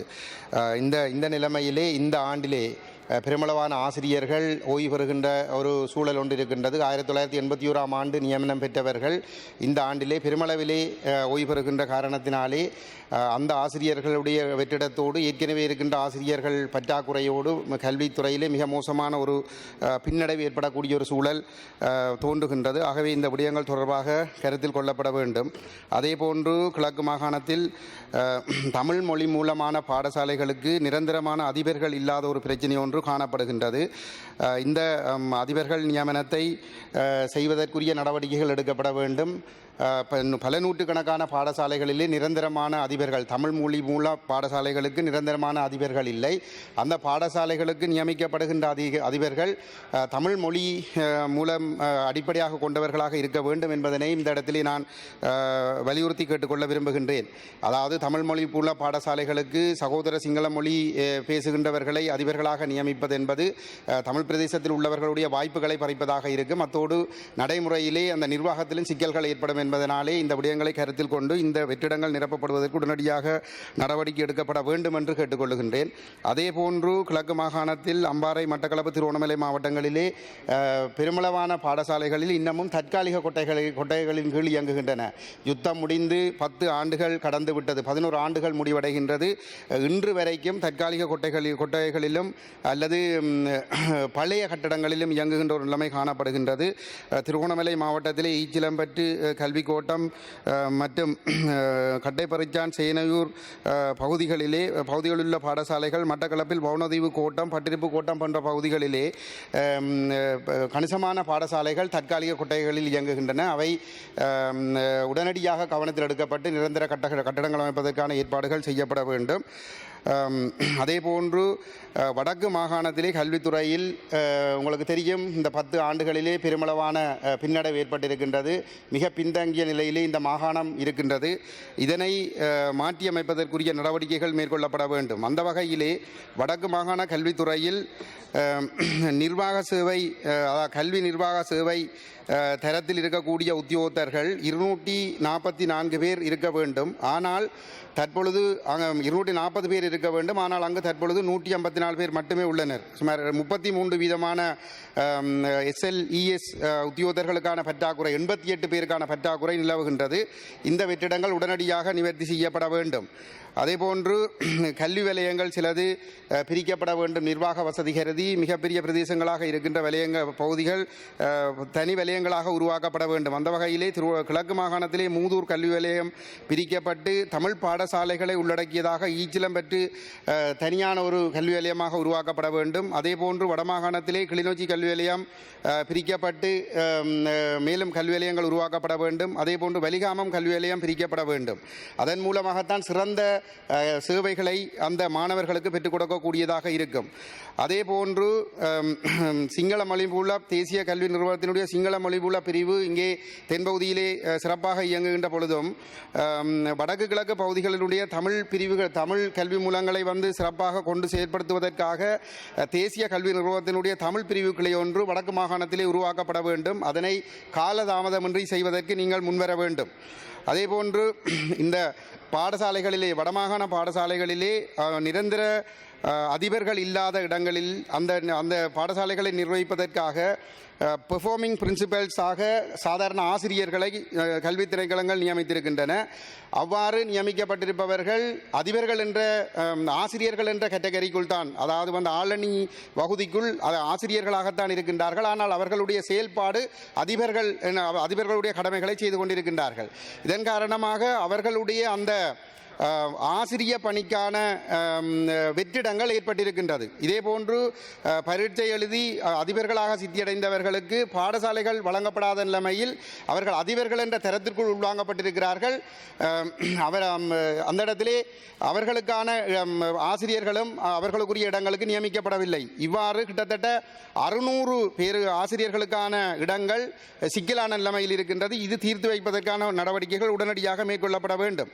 அதேபோன்று பாடசாலைகளில் இருக்கக்கூடிய கண்ணனி வள நிலையங்கள் மற்றும் மகிந்தோதய ஆய்வுக்கூடங்கள் மிக நீண்ட காலத்திற்கு முன்னர் கண்ணனிகள் வழங்கப்பட்டு கிட்டத்தட்ட 5 ஆண்டுகளுக்கு மேலாகிவிட்டது. அதனால் அவை பழுதடைந்து செயலிழந்து போயிருக்கின்ற நிலைமை காணப்படுகின்றது. ஆகவே இவை அனைத்தும் உடனடியாக மீளவும் புதிய கணினிகள் வழங்குவதற்கான மூலதன நிதி ஒதுக்கீடுகள் மேற்கொள்ளப்பட வேண்டும். அப்பொழுதுதான் மாணவர்களுடைய கணனி அறிவை விருத்தி செய்து கொள்ளக்கூடியதாக இருக்கும். அதேபோன்று பாடசாலைகளில் சூரிய மின்கலங்களை பொருத்தி மின்சார வசதிகளை பெறுவதற்கான வசதிகளை பெற்றுக் கொடுப்பதற்கான மூலதன நிதி ஒதுக்கீடுகளும் மேற்கொள்ளப்பட வேண்டும் என்று கல்வித்துறையினரிடமிருந்து கோரிக்கைகள் முன்வந்திருக்கின்றது. அதேபோல அதிபர் அதிபர்களதும் ஆசிரியர்களதும் சம்பள முரண்பாடுகளை தீர்த்து கொள்ள வேண்டும். அந்த பிரச்சனைகள் நீண்ட காலமாக அதிபர் ஆசிரியர்கள் மட்டத்திலே மிக கடுமையான ஒரு உளவியல் ரீதியான நெருக்கடிகள், அவர்களும் குடும்பத்தவர்கள், அவர்களுக்கும் பிள்ளைகள் இருக்கின்றது, அவர்களும் சமூகத்திலே தங்களுடைய அந்தஸ்தை அந்த விடயங்களை தீர்த்து கொள்வதற்கு நடவடிக்கை எடுக்கப்பட வேண்டும். உங்களுடைய அரசாங்கத்தினால் 2008ஆம் ஆண்டிலே இந்த சம்பள முரண்பாட்டை தீர்ப்பதற்கு 3000 மில்லியன் ஒதுக்கப்பட்டது. எனினும் அந்த நிதியிலிருந்து ஒரு சதமேனும் இந்த பிரச்சினை தீர்ப்பதற்காக பாதிக்கப்பட்டவர்களுக்கு வழங்கப்படவில்லை. இந்த சம்பள முரண்பாடுகள் தீர்க்கப்படவும் இல்லை. அண்மையில் நான் நினைக்கிறேன் இந்த ஆண்டின் ஆரம்பத்திலே இந்த ஆசிரியர்கள் இந்த ஆசிரியர்களுடைய அதிபர்களுடைய சேவையை ஒரு அகப்படுத்தப்பட்ட சேவையாக க்ளோஸ்ட் சர்வீஸாக உள்வாங்குவதற்கு உங்களுடைய அமைச்சரவை தீர்மானித்திருக்கின்றது. இந்த தீர்மானங்கள் வெறும் தீர்மானங்களாக மட்டும் இல்லாமல் இவற்றை நடைமுறைப்படுத்துவதற்கு நீங்கள் நிதிகளை ஒதுக்கி செயல்பாடுகளை மேற்கொள்ள வேண்டும் என்று இந்த இடத்திலே கேட்டுக்கொள்ள விரும்புகின்றேன். கிராமப்புற பாடசாலைகள் வடக்கிலும் சரி கிழக்கிலும் சரி கிராமப்புற பாடசாலைகளிலே கணிசமான ஆசிரியர்கள் பற்றாக்குறை நிலவுவதற்கு இன்னும் ஒரு முக்கியமான காரணம் கிராமப்புறங்களிலே வீதி போக்குவரத்து மிக மோசமான நிலைமையில் காணப்படுகின்றது. பிரதான வீதிகள் ஊடாக பயணம் செய்து அந்த பாடசாலைகளுக்கு செல்ல விரும்புகின்ற ஆசிரியர்கள் அந்த கிராமங்களுக்குள் பயணம் செய்வதற்கு வீதிகள் இல்லாமல் மிக நீண்ட தூரம் நடந்து செல்ல வேண்டிய நிலைமை இருக்கின்றது. அல்லது அதிகளவு பணம் கொடுத்து தூரடங்களிலிருந்து வருகின்றவர்கள் வாகனங்களை ஆட்டோ போன்ற வாகனங்களை ஹயர் பண்ணி செல்ல வேண்டிய ஒரு துரதிர்ஷ்டவசமான நிலைமை இருக்கிறது. இதனால் பலர் கிராமப்புற பாடசாலைகளுக்கு செல்ல விரும்புகிறார்கள் இல்லை.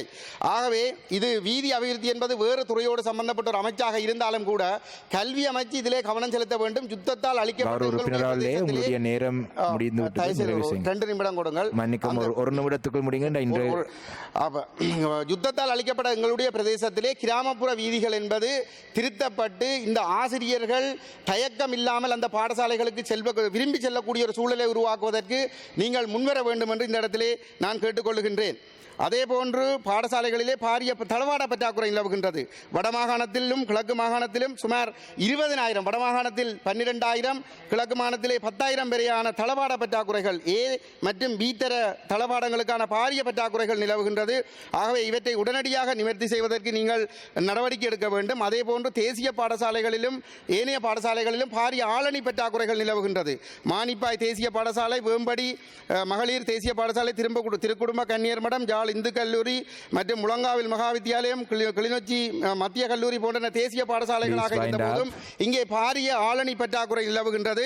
மேற்படி பாடசாலைகளில் சுத்திகரிப்பு தொழிலாளர்கள், ஆய்வுகூட உதவியாளர்கள், நூலக உதவியாளர்கள், கணனி உதவியாளர்கள் போன்ற பதவிகளுக்கு உடனடியாக ஆளணிகள் நியமிக்கப்பட வேண்டும் என்பதனை இந்த இடத்திலே கேட்டுக்கொண்டு நீங்கள் இந்த கல்வி துறையை மேம்படுத்துவதற்கு தயவு செய்து உரிய அக்கறை எடுத்து செயல்பட வேண்டும் என்று கேட்டு நிறைவு செய்கின்றேன். நன்றி. ස්තුතියි. ඉම්රාන් මහරූෆ් මන්ත්‍රතුමා ඔබතුමාට මිනිත්තු 5ක් තියෙනවා.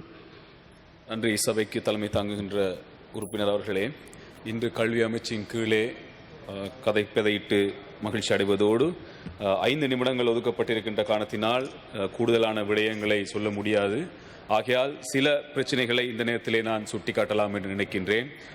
கௌரவ அமைச்சர் அவர்களே, கிழக்கு மாகாணத்தில் உள்ள பல அரச பாடசாலைகளுக்கு இதுவரையும் காணி அனுமதி பத்திரம் இல்லாத நிலை காணப்படுகின்றது. இதனால் சில பாடசாலைகள் காணிகளை எல்லை தனி நபர்களினால் சுவீகரிக்கப்படுகின்ற ஒரு நிலைப்பாடு காணப்படுகின்றது. ஆகையால் இனிவரும் காலங்களிலே அந்த பாடசாலைகளுக்கான காணி அனுமதி பத்திரத்தை வழங்குகின்ற நிலைப்பாட்டை கௌரவ அமைச்சர் அவர்கள் வழங்க வேண்டும் என்பதை கேட்டுக்கொள்வதோடு ஸ்ரீலங்கா பிரின்சிபல் சர்வீஸ் 3, குறிப்பாக இலங்கை அதிபர் சேவை 3 2019ஆம் ஆண்டு பரீட்சையிலே 3 பாடங்களுக்கு 120 புள்ளிகளுக்கு மேல் பெற்று சித்தியடைந்த தமிழ் மொழி மூல பரீட்சார்த்திகள் அனைவரையும் நேர்முக பரீட்சைக்கு அழைத்து நியமனங்கள் வழங்குவதற்கான நடவடிக்கைகளையும் கௌரவ அமைச்சர் அவர்கள் மேற்கொள்ள வேண்டும் என்ற விடயத்தை இந்த சபையிலே கூறிக்கொள்வதோடு, சென்ற எங்களுடைய அரசாங்கத்திலே விளையாட்டு பயிற்றுவிப்பாளர்களுக்கான நியமனங்கள் வழங்கப்பட்டது. உண்மையிலே அந்த நியமனங்கள் மூலமாக பல இளைஞர்களுக்கு, பல விளையாட்டு வீரர்களுக்கு நம்பிக்கை ஏற்பட்ட ஒரு நியமனமாக காணப்படுகின்றது. ஆகையால் எதிர்காலத்திலே எங்களுடைய பிரதேசங்கள் மாத்திரமல்ல, இந்த நாடளாவிய ரீதியிலே எத்தனை திறமை மிக்க இளைஞர்கள் இவ்வாறான நிலைப்பாட்டிலே காணப்படுகின்றார்கள்.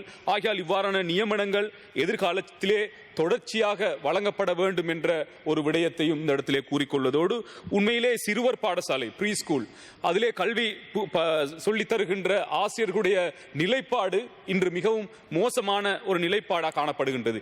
இன்று சிறுவர் பாடசாலைகளுடைய வருகைக்கு பின்னர் தான் இன்று பாடசாலையிலே 1ஆம் ஆண்டு 2ஆம் ஆண்டு 3ஆம் ஆண்டு பாடங்களை கற்கின்ற மாணவர்களுடைய வாசிப்பு திறன், எழுத்து திறன் போன்ற விடயங்கள் முன்னேற்றம் அடைந்திருக்கின்றது. ஆகையால் இவ்வாறான ப்ரீ ஸ்கூல் மட்டங்களிலே கல்வியை வழங்குகின்ற ஆசிரியர்களை எவ்வாறான ஒரு முறை அடிப்படையிலாவது ஆசிரியர் சேவையிலே உள்வாங்க வேண்டும் என்ற ஒரு விடயத்தையும் இந்த இடத்திலே நான் கேட்டுக்கொள்வதோடு, இன்று எங்களுடைய பிரதேசத்திலே குறிப்பாக சம்பூர் அதே போன்று வெறுகள் போன்ற பிரதேசத்திலே தமிழ் பாடசாலைகள், அதாவது மாகாண சபைக்குட்பட்ட பல தமிழ் பாடசாலைகள் மாணவர் தொகைகள் குறைவாக இருக்கின்ற காரணத்தினால் அந்த பாடசாலைகளுக்கு வழங்கப்படுகின்ற உதவிகள் புறக்கணிக்கப்படுகின்ற ஒரு நிலைப்பாடு காணப்படுகின்றது. ஆகையால் அதற்கான உதவிகளையும் வழங்குவதற்கான நடவடிக்கைகளை மேற்கொள்ள வேண்டும் என்பதையும், அதே போன்று நான் பிரதித்துவப்படுத்துகின்ற மூதூர் தொகுதியிலே எங்களுடைய கிண்ணியா மத்திய கல்லூரி, கிண்ணியா அல்-அக்ஸா, அதே போன்று கிண்ணியா கேர்ள்ஸ், அதே போன்று மூதூர் மத்திய கல்லூரி காணப்படுகின்றது.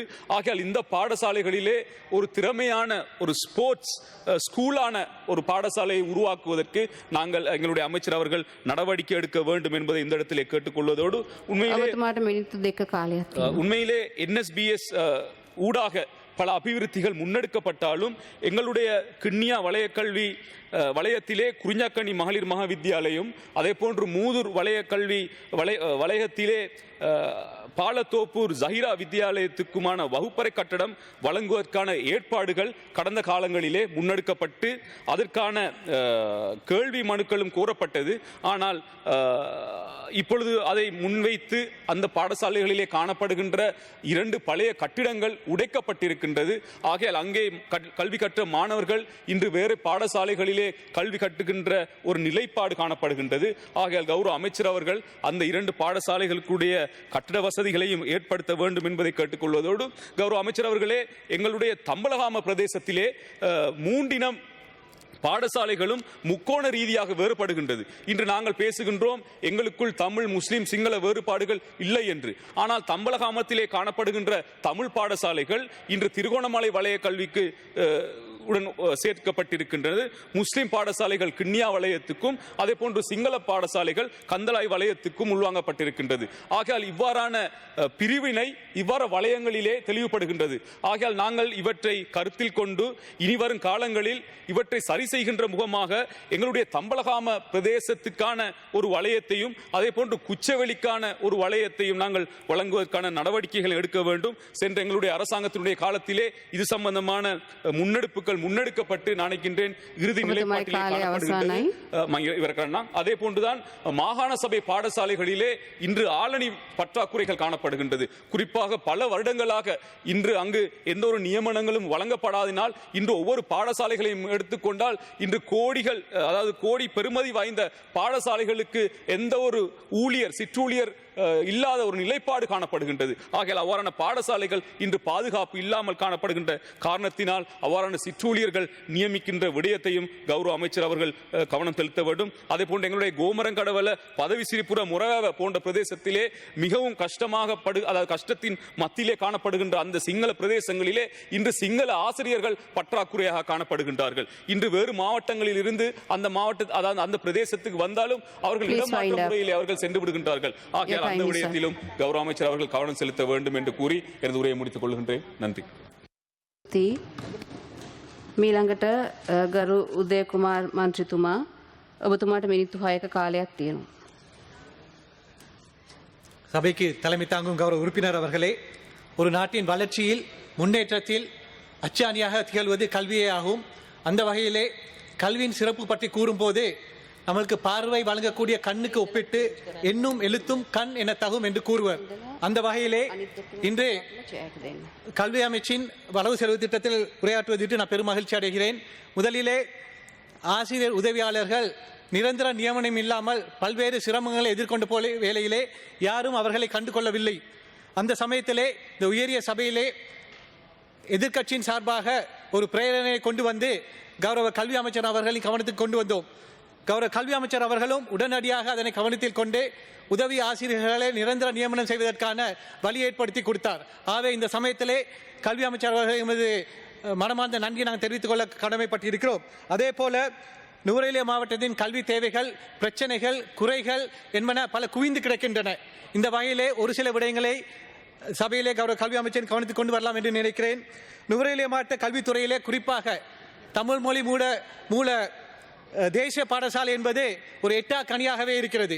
கடந்த ஆட்சி காலத்திலே இந்த தமிழ் மொழி மூல தேசிய பாடசாலை ஆரம்பிப்பதற்கு நடவடிக்கை எடுக்கப்பட்டாலும் அரசியல் ரீதியான பல செயல்பாடு காரணமாக அது செயல்படுத்த முடியாமல் சென்றது. ஆகவே அனைத்து பாடசாலைகளையும் மாகாண கல்வி அமைச்சின் கீழ் கொண்டு வந்து தமது தேவைகளை நிறைவேற்றிக் கொள்ளும் நோக்கத்திலே செயல்படுவது ஏற்றுக்கொள்ள முடியாத ஒரு விடயமாகும். குறிப்பாக நுவரெலியா மாவட்டத்திலே கல்வியிலே அதிக அளவிலான அரசியல் தலையீடுகள் காணப்படுகின்றன. இதனை மாற்றி அமைக்கப்பட வேண்டும் என்றால் நுவரெலியா மாவட்டத்திலே தமிழ் மொழி மூலமான தேசிய பாடசாலைகள் உருவாக்கப்பட வேண்டும் என்று நான் கேட்டுக்கொள்கிறேன். குறிப்பாக திறமையான அதிபர்கள், ஆசிரியர்கள், மாணவர்கள் உள்ள பாடசாலைகள் தேசிய மட்டத்துக்கு செல்ல முடியாமல் மாகாண மட்டத்திலே முடங்கி காணப்படுகின்றன. குறிப்பாக நுவரெலியா மாவட்டத்தை எடுத்துக்கொண்டால் 8 தேசிய பாடசாலை காணப்படுகின்றன. அதில் ஒரு தேசிய பாடசாலை கூட தமிழ் மொழி மூல தேசிய பாடசாலை இல்லை என்பது ஒரு கவலைக்குரிய விடயமாகும். குறிப்பாக நுவரெலியா மாவட்டத்திலே நுவரெலியா, ஹட்டன், கொத்மலை, வளப்பனை, ஹங்குராங்கத்தை போன்ற கல்வி வலயங்களிலே சுமார் 307 தமிழ் மொழி மூல பாடசாலைகள் இருக்கின்றன காணப்பட்டாலும் இதிலே நுவரெலியா மாவட்டத்திலே தமிழ் மொழி பாடசாலைகளில் தேசிய பாடசாலையின் எண்ணிக்கை வெறும் 0 மட்டுமே. ஆகவே கௌரவ கல்வி அமைச்சர் அவர்களே, உங்களது காலத்திலாவது நுவரெலியா மாவட்டத்திலே தமிழ் மொழி மூல தேசிய பாடசாலைகள் பல உருவாக்கப்பட வேண்டும் என்று நான் தாழ்மையுடன் கேட்டுக்கொள்கிறேன். நுவரெலியா மாவட்டத்திலே தமிழ் மொழி மூல பாடசாலைகளிலே கணிதம், ஆங்கிலம், விஞ்ஞானம் போன்ற பாடங்களுக்கு ஆசிரியர்கள் தட்டுப்பாடு நிலவுகிறது. அதனை நிவர்த்தி செய்து தருமாறு உங்களுக்கு தாழ்மையுடன் கேட்டுக்கொள்வதோடு குறிப்பாக ஆசிரியர் ஆலோசகர்கள் பற்றாக்குறை காணப்படுகிறது. இந்த ஆசிரியர் ஆலோசகர்கள் தகுதி பெற்ற பலர் இருப்பினும் அவர்கள் நியமிக்கப்படாது என்ன காரணம் என்று தெரியவில்லை. அத்தோடு கடந்த அரசாங்கத்திலே பாடசாலைகளுக்கு குடிநீர் வசதிகள், மலசலக்கூட வசதிகள் பெற்றுக் கொடுக்கப்பட்டன. அதே போல நுவரெலியா மாவட்டத்திலே அந்த பாடசாலைகளுக்கு காணிகள் ஒதுக்கப்பட்டன. அத்தோடு அருகில் உள்ள பாடசாலை சிறந்த பாடசாலை வேலை திட்டத்திலே பாடசாலைகளில் கட்டிடங்கள் வழங்கப்பட்டன. ஆனால் தூர பிரதேச பாடசாலைகளான தோட்டப்புற பாடசாலைகளுக்கு இந்த கட்டிடங்கள் வழங்கப்படவில்லை. குறிப்பாக நுவரெலியா மாவட்டத்தை எடுத்துக்கொண்டால் தமிழ் மொழி பாடசாலைகளில் அநேகமானவை தோட்டப்புற பாடசாலைகளிலே காணப்படுகிறது. ஆகவே இந்த தோட்டப்புற பாடசாலைகளுக்கு முறையான கட்டிட வசதி இன்றி இயங்குகின்றன. அவை இதனை கவனத்தில் கொண்டு இந்த தோட்டப்புற பாடசாலைகளுக்கு காணப்படும் கட்டிட குறைபாட்டை நிவர்த்தி செய்யப்பட வேண்டும் என்று உங்களிடம் தாழ்மையுடன் கேட்டுக்கொள்ள விரும்புகிறேன். அத்தோடு நுவரெலியா மாவட்ட கல்வியிலே பல முன்னேற்றத்தை கண்டாலும் பாடசாலை மாணவர்கள் இடைவிலகலை கட்டுப்படுத்த முடியாமல் இருக்கிறது. ஒரு இலவச கல்வி காணப்படும் இந்த நாட்டிலே பாடசாலை இடைவிலகல் என்பது மிகவும் கவலைக்குரிய ஒரு விடயமாகும். ஆகவே கட்டாய கல்வி முறையை நடைமுறைப்படுத்தி அதற்கான சட்டங்கள் அல்லது சட்ட திருத்தங்களை கொண்டு வந்து இதனை முறையாக நடைமுறைப்படுத்தி இந்த பாடசாலை இடைவெளிகளுக்கு ஒரு தீர்வு பெற்றுக் கொடுக்குமாறு கல்வி அமைச்சர் அவர்களே, நுவரெலியா மாவட்டத்தில் ஒரு பல்கலைக்கழகம் கொண்டு வருவதற்கு நாங்கள் வரவேற்கும். அதே சமயத்திலே அதனை உங்கள் தலைமையிலே நேரடி கண்காணிப்பிலே இதனை நடைமுறைப்படுத்துமாறு நான் கேட்டுக்கொள்வதோடு இந்த கொரோனா தொற்று காரணமாக கல்வி நடவடிக்கைகள் பாதிக்கப்பட்டுள்ளது. ஆகவே இதனை முறையாக சுகாதார நடைமுறைகளை பின்பற்றி இதனை நடைமுறைப்படுத்துமாறு நான் கேட்டுக்கொள்கிறேன். Honorable Presiding Member, education in every sense is one of the fundamental factors of development. Education raises people's productivity and creativity and promotes entrepreneurship and technological advances. It also plays a crucial role in securing social and economical progress and improving income distribution. Our spending on education is about 2.5% of the total GDP for the last few years. This figure should be much more in order to achieve a sustainable growth in our society. Though Sri Lanka has a much higher literacy rates in Asia compared to many other countries, this should be looked upon as a success. But most of our youngsters and educated people are leaving the country for the benefits, thus contributing to the economic development of the country that they are seeking employment.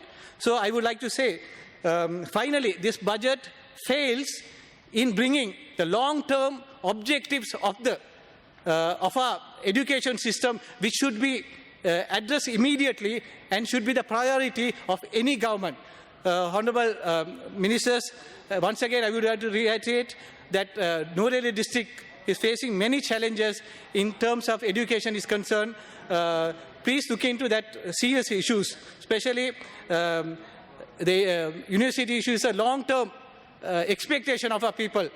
And there are so many occasions that promises have been placed, but even in the previous government, as Honorable Radhakrishnan said, most of the arrangements have been done. And it's up to you all to take this forward.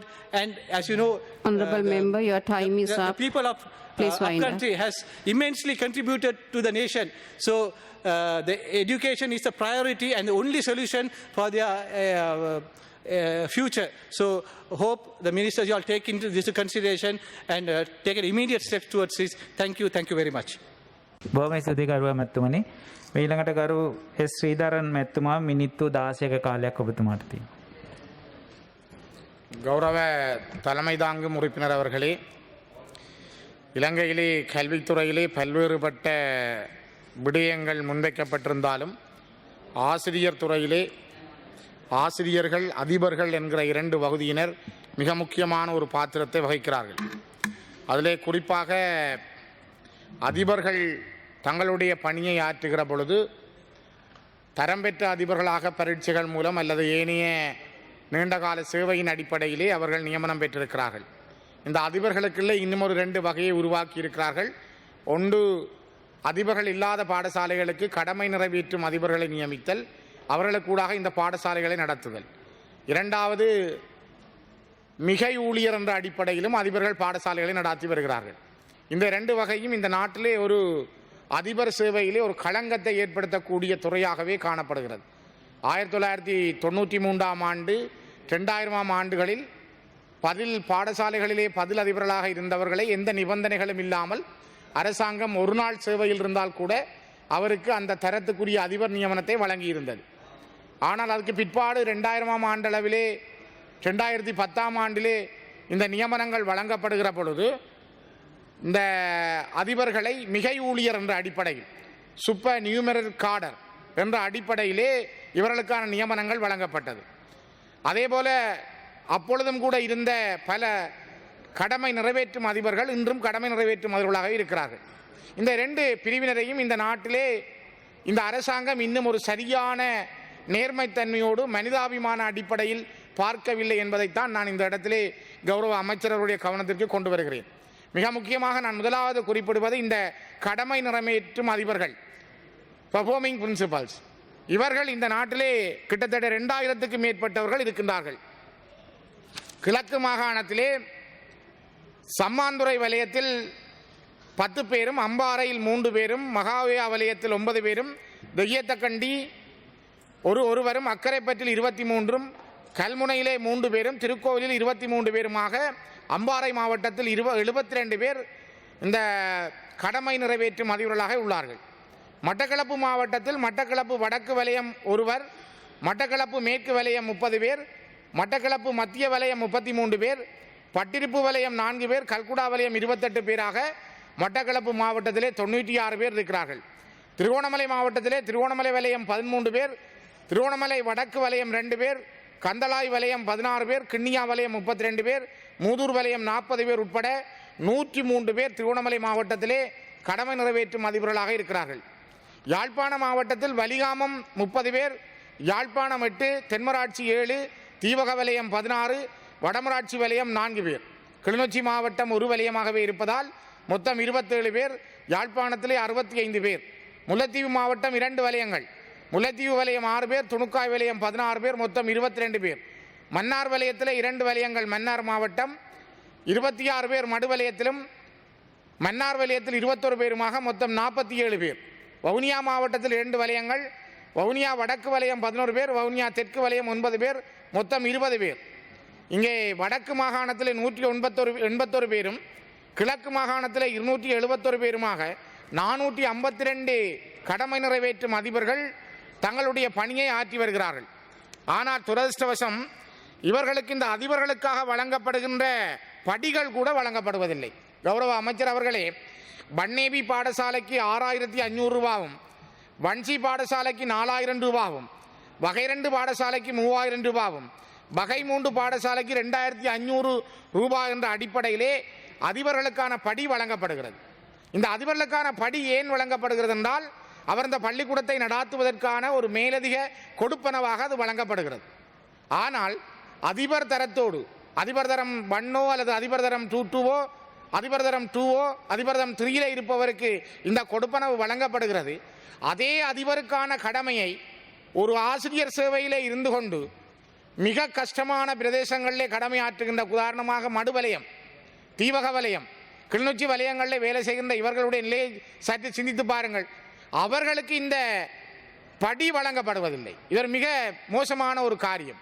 இவர்களுக்கே அந்த படியை வழங்குவதில் ஒரு மாற்றாந்தாய் மனப்பான்மை இருக்க வேண்டும். இவர்களுக்கு அதிபர்களுக்கான படியை வழங்கலாம் தானே. அதைவிட இவர்களுக்கே ஒரு நிரந்தர நியமனத்தை, இந்த நாட்டிலே கிட்டத்தட்ட 2100 பேருக்கு உட்பட்டவர்கள் தான் கடமை நிறைவேற்றும் அதிபர்களாக இருக்கிறார்கள். இந்த 2100 பேருக்கும் ஆசிரியர் சங்கங்களோடும் அல்லது கல்வி அமைச்சும் இணைந்து நீங்கள் ஒரு உடன்பாட்டுக்கு ஒரு முடிவுக்கு வரலாமே. கல்வித்துறை சீரழிவதற்கு ஒரு தகுதியானவர்களை தகுதியின் அடிப்படையிலே அவர்களை நியமனம் செய்வதற்கே இந்த அரசு தயங்குகிறது. பட்டம் பெற்றவர்கள், முகாமைத்துவ பயிற்சிகளை பெற்றவர்கள், கல்வியினுடைய பின்பட்ட படிப்புகளை பெற்றவர்கள் மிக பெரும் நெருக்கடியான ஒரு சூழலில் இந்த பாடசாலைகளை கடமை நிறைவேற்றும் அதிபர்களாக பணியாற்றுகிறார்கள். தயவு செய்து இவர்களுடைய நாளாந்த வாழ்வையும் அவர்கள் அதிபர்கள் என்று சொல்லக்கூடிய அந்த கௌரவத்தையும் நீங்கள் காப்பாற்றுங்கள். இவர்களில் பல பேர் 55 வயதுக்கு கிட்ட நெருங்கி இருக்கிறார்கள். பல பேர் பென்ஷன்லே போகிறார்கள். ஆனால் இவர்களுடைய இந்த பென்ஷன்லே போகிற காலத்தில் கூட தன்னை ஒரு அதிபர் என்று சொல்லக்கூடிய அளவு கௌரவம் இல்லாத மனிதர்களாக இன்று நடத்தப்படுவது கல்வித்துறையிலே இது ஒரு பெரிய சீரழிவு என்பதை நான் இந்த இடத்திலே மிகவும் வாஞ்சியோடு பதிவு செய்கிறேன். கௌரவ அமைச்சர் அவர்களை இதுக்கு ஒரு தீர்க்கமான முடிவை எட்டுங்கள். இவர்கள் போலதான் இந்த சூப்பர் நியூமெரர் காடர் என்று சொல்றது. மிக முக்கியமாக இந்த சூப்பர் நியூமெரரி காடர் மேலதிக ஆளணி. ஒரு அதிபர்களில் என்ன மேலதிக ஆளணி? ஒரு அதிபர் நியமிக்கப்பட்டால் அவர் பாடசாலைக்குரியவர். 2012ஆம் வருடம் அப்போதைய ஜனாதிபதி மஹிந்த ராஜபக்ச அவர்களின் ஆலோசனையின்படி கல்வி அமைச்சர் பந்துல குணவர்தன் அவர்களால் மேலதிக ஆளணி என்ற பெயரிலே ஆனாவானா 12/11/530/035 இலக்க 2012 8/8ஆம் தேதிய இலக்க அமைச்சரவை தீர்மானத்தின்படி கிட்டத்தட்ட 2100 பேருக்கு இலங்கையிலே இந்த நியமனம் வழங்கப்பட்டது. 2000 பேருக்கு நியமனம் வழங்கப்பட்டது.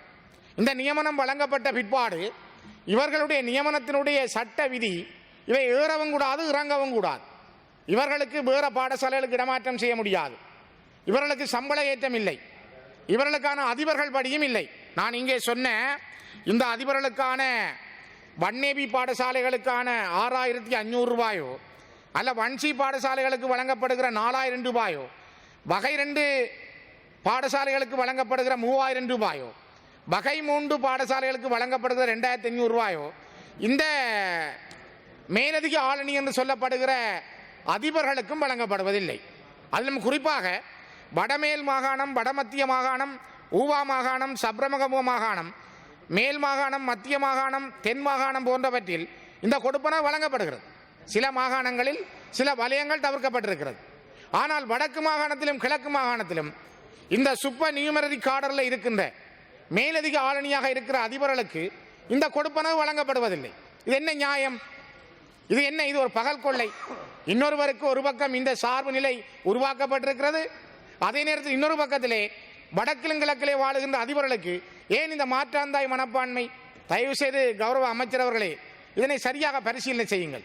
அதிபர் என்றால் இந்த நாட்டுக்கு அதிபர் கோட்டபாய ராஜபக்ச, 2வது அதிபர் மஹிந்த ராஜபக்ச. இது நாட்டினுடைய அதிபர். ஒரு பாடசாலையினுடைய அதிபர் அவர்தான் அந்த பாடசாலைக்குரிய கிங் மேக்கர், ஒரு பாடசாலையை வடிவமைக்கிறவர், அந்த பாடசாலையினுடைய டிசைனர்.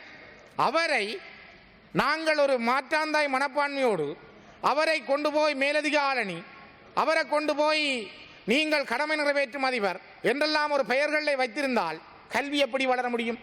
கௌரவ தலைமை தாங்கும் உறுப்பினர்களே, கௌரவ அமைச்சர் அவர்களே, இது இந்த நாட்டினுடைய ஒரு சாபக்கேடு. இதிலே இந்த சூப்பர் நியூமரரி காடரில் இருக்கின்றவர்களிடம் அதிபருக்குரிய பென்ஷன் காசு WNOP-யிலே 7% கழிக்கப்படுகிறது. ஆனால் அவர்களுக்கு பென்ஷன் கணிக்கப்படுற பொழுது ஆசிரியரிடம் கழித்த 6% தான் பென்ஷன் கொடுக்கப்படுகிறது. இது ஒரு பகல் கொள்ளை. வெளிப்படையாக நடைபெறுகிற பட்டப்பகலில் நடைபெறுகிற ஒரு கொள்ளை.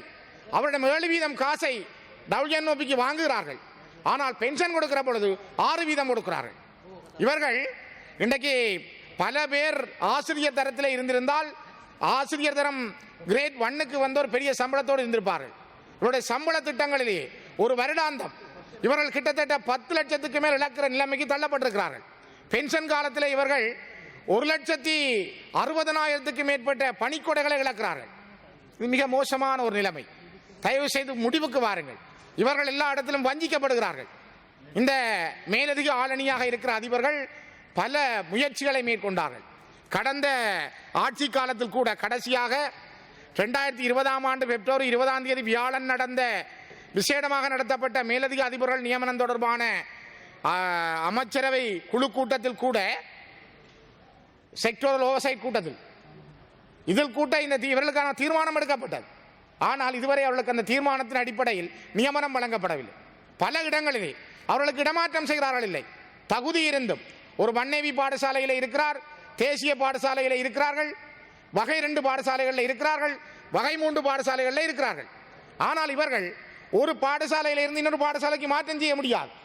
இவர்களுக்கு சம்பள ஏற்றம் இல்லை, இவர்களுக்கு எந்த விதமான கொடுப்பனவுகளும் இல்லை. ஆனால் இவர்கள் பாடசாலை நடத்துகிறார்கள். இது ஒரு துரதிர்ஷ்டம். இந்த நாட்டில் இருக்கின்ற கல்வித்துறையினுடைய வீழ்ச்சிக்கும் கல்வியில் இருக்கின்ற விழுக்காட்டுக்கும் இந்த திட்டமிடல் இன்மைகள் தான் மிக முக்கியமான காரணம். ஒரு அதிபர் என்பவர் சமூகத்தில் நன்மதிப்புடையவர், ஒரு சமுதாயத்தை கட்டி காப்பவர். அந்த அதிபர் தரத்தோடு இருந்தால் தான் அதிபர், தரமில்லை என்றால் அதிபர், தரமில்லாத இன்னொரு கடமை நிறைவேற்றும் அதிபர் என்று மக்கள் பார்ப்பதில்லை.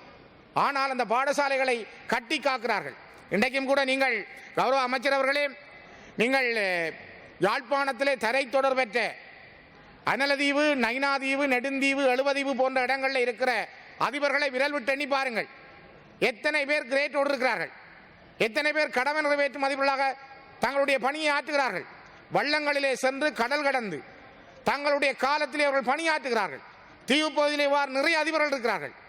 பல பின்தங்கிய இடங்களிலே போய் மிக கஷ்டப்பட்ட பிரதேசங்களிலே தங்களுடைய பணியை இந்த அதிபர்கள் ஆற்றியிருக்கிறார்கள். ஆனால் இந்த நாட்டிலே அவர்களுக்குரிய மரியாதை கொடுக்கப்படவில்லை.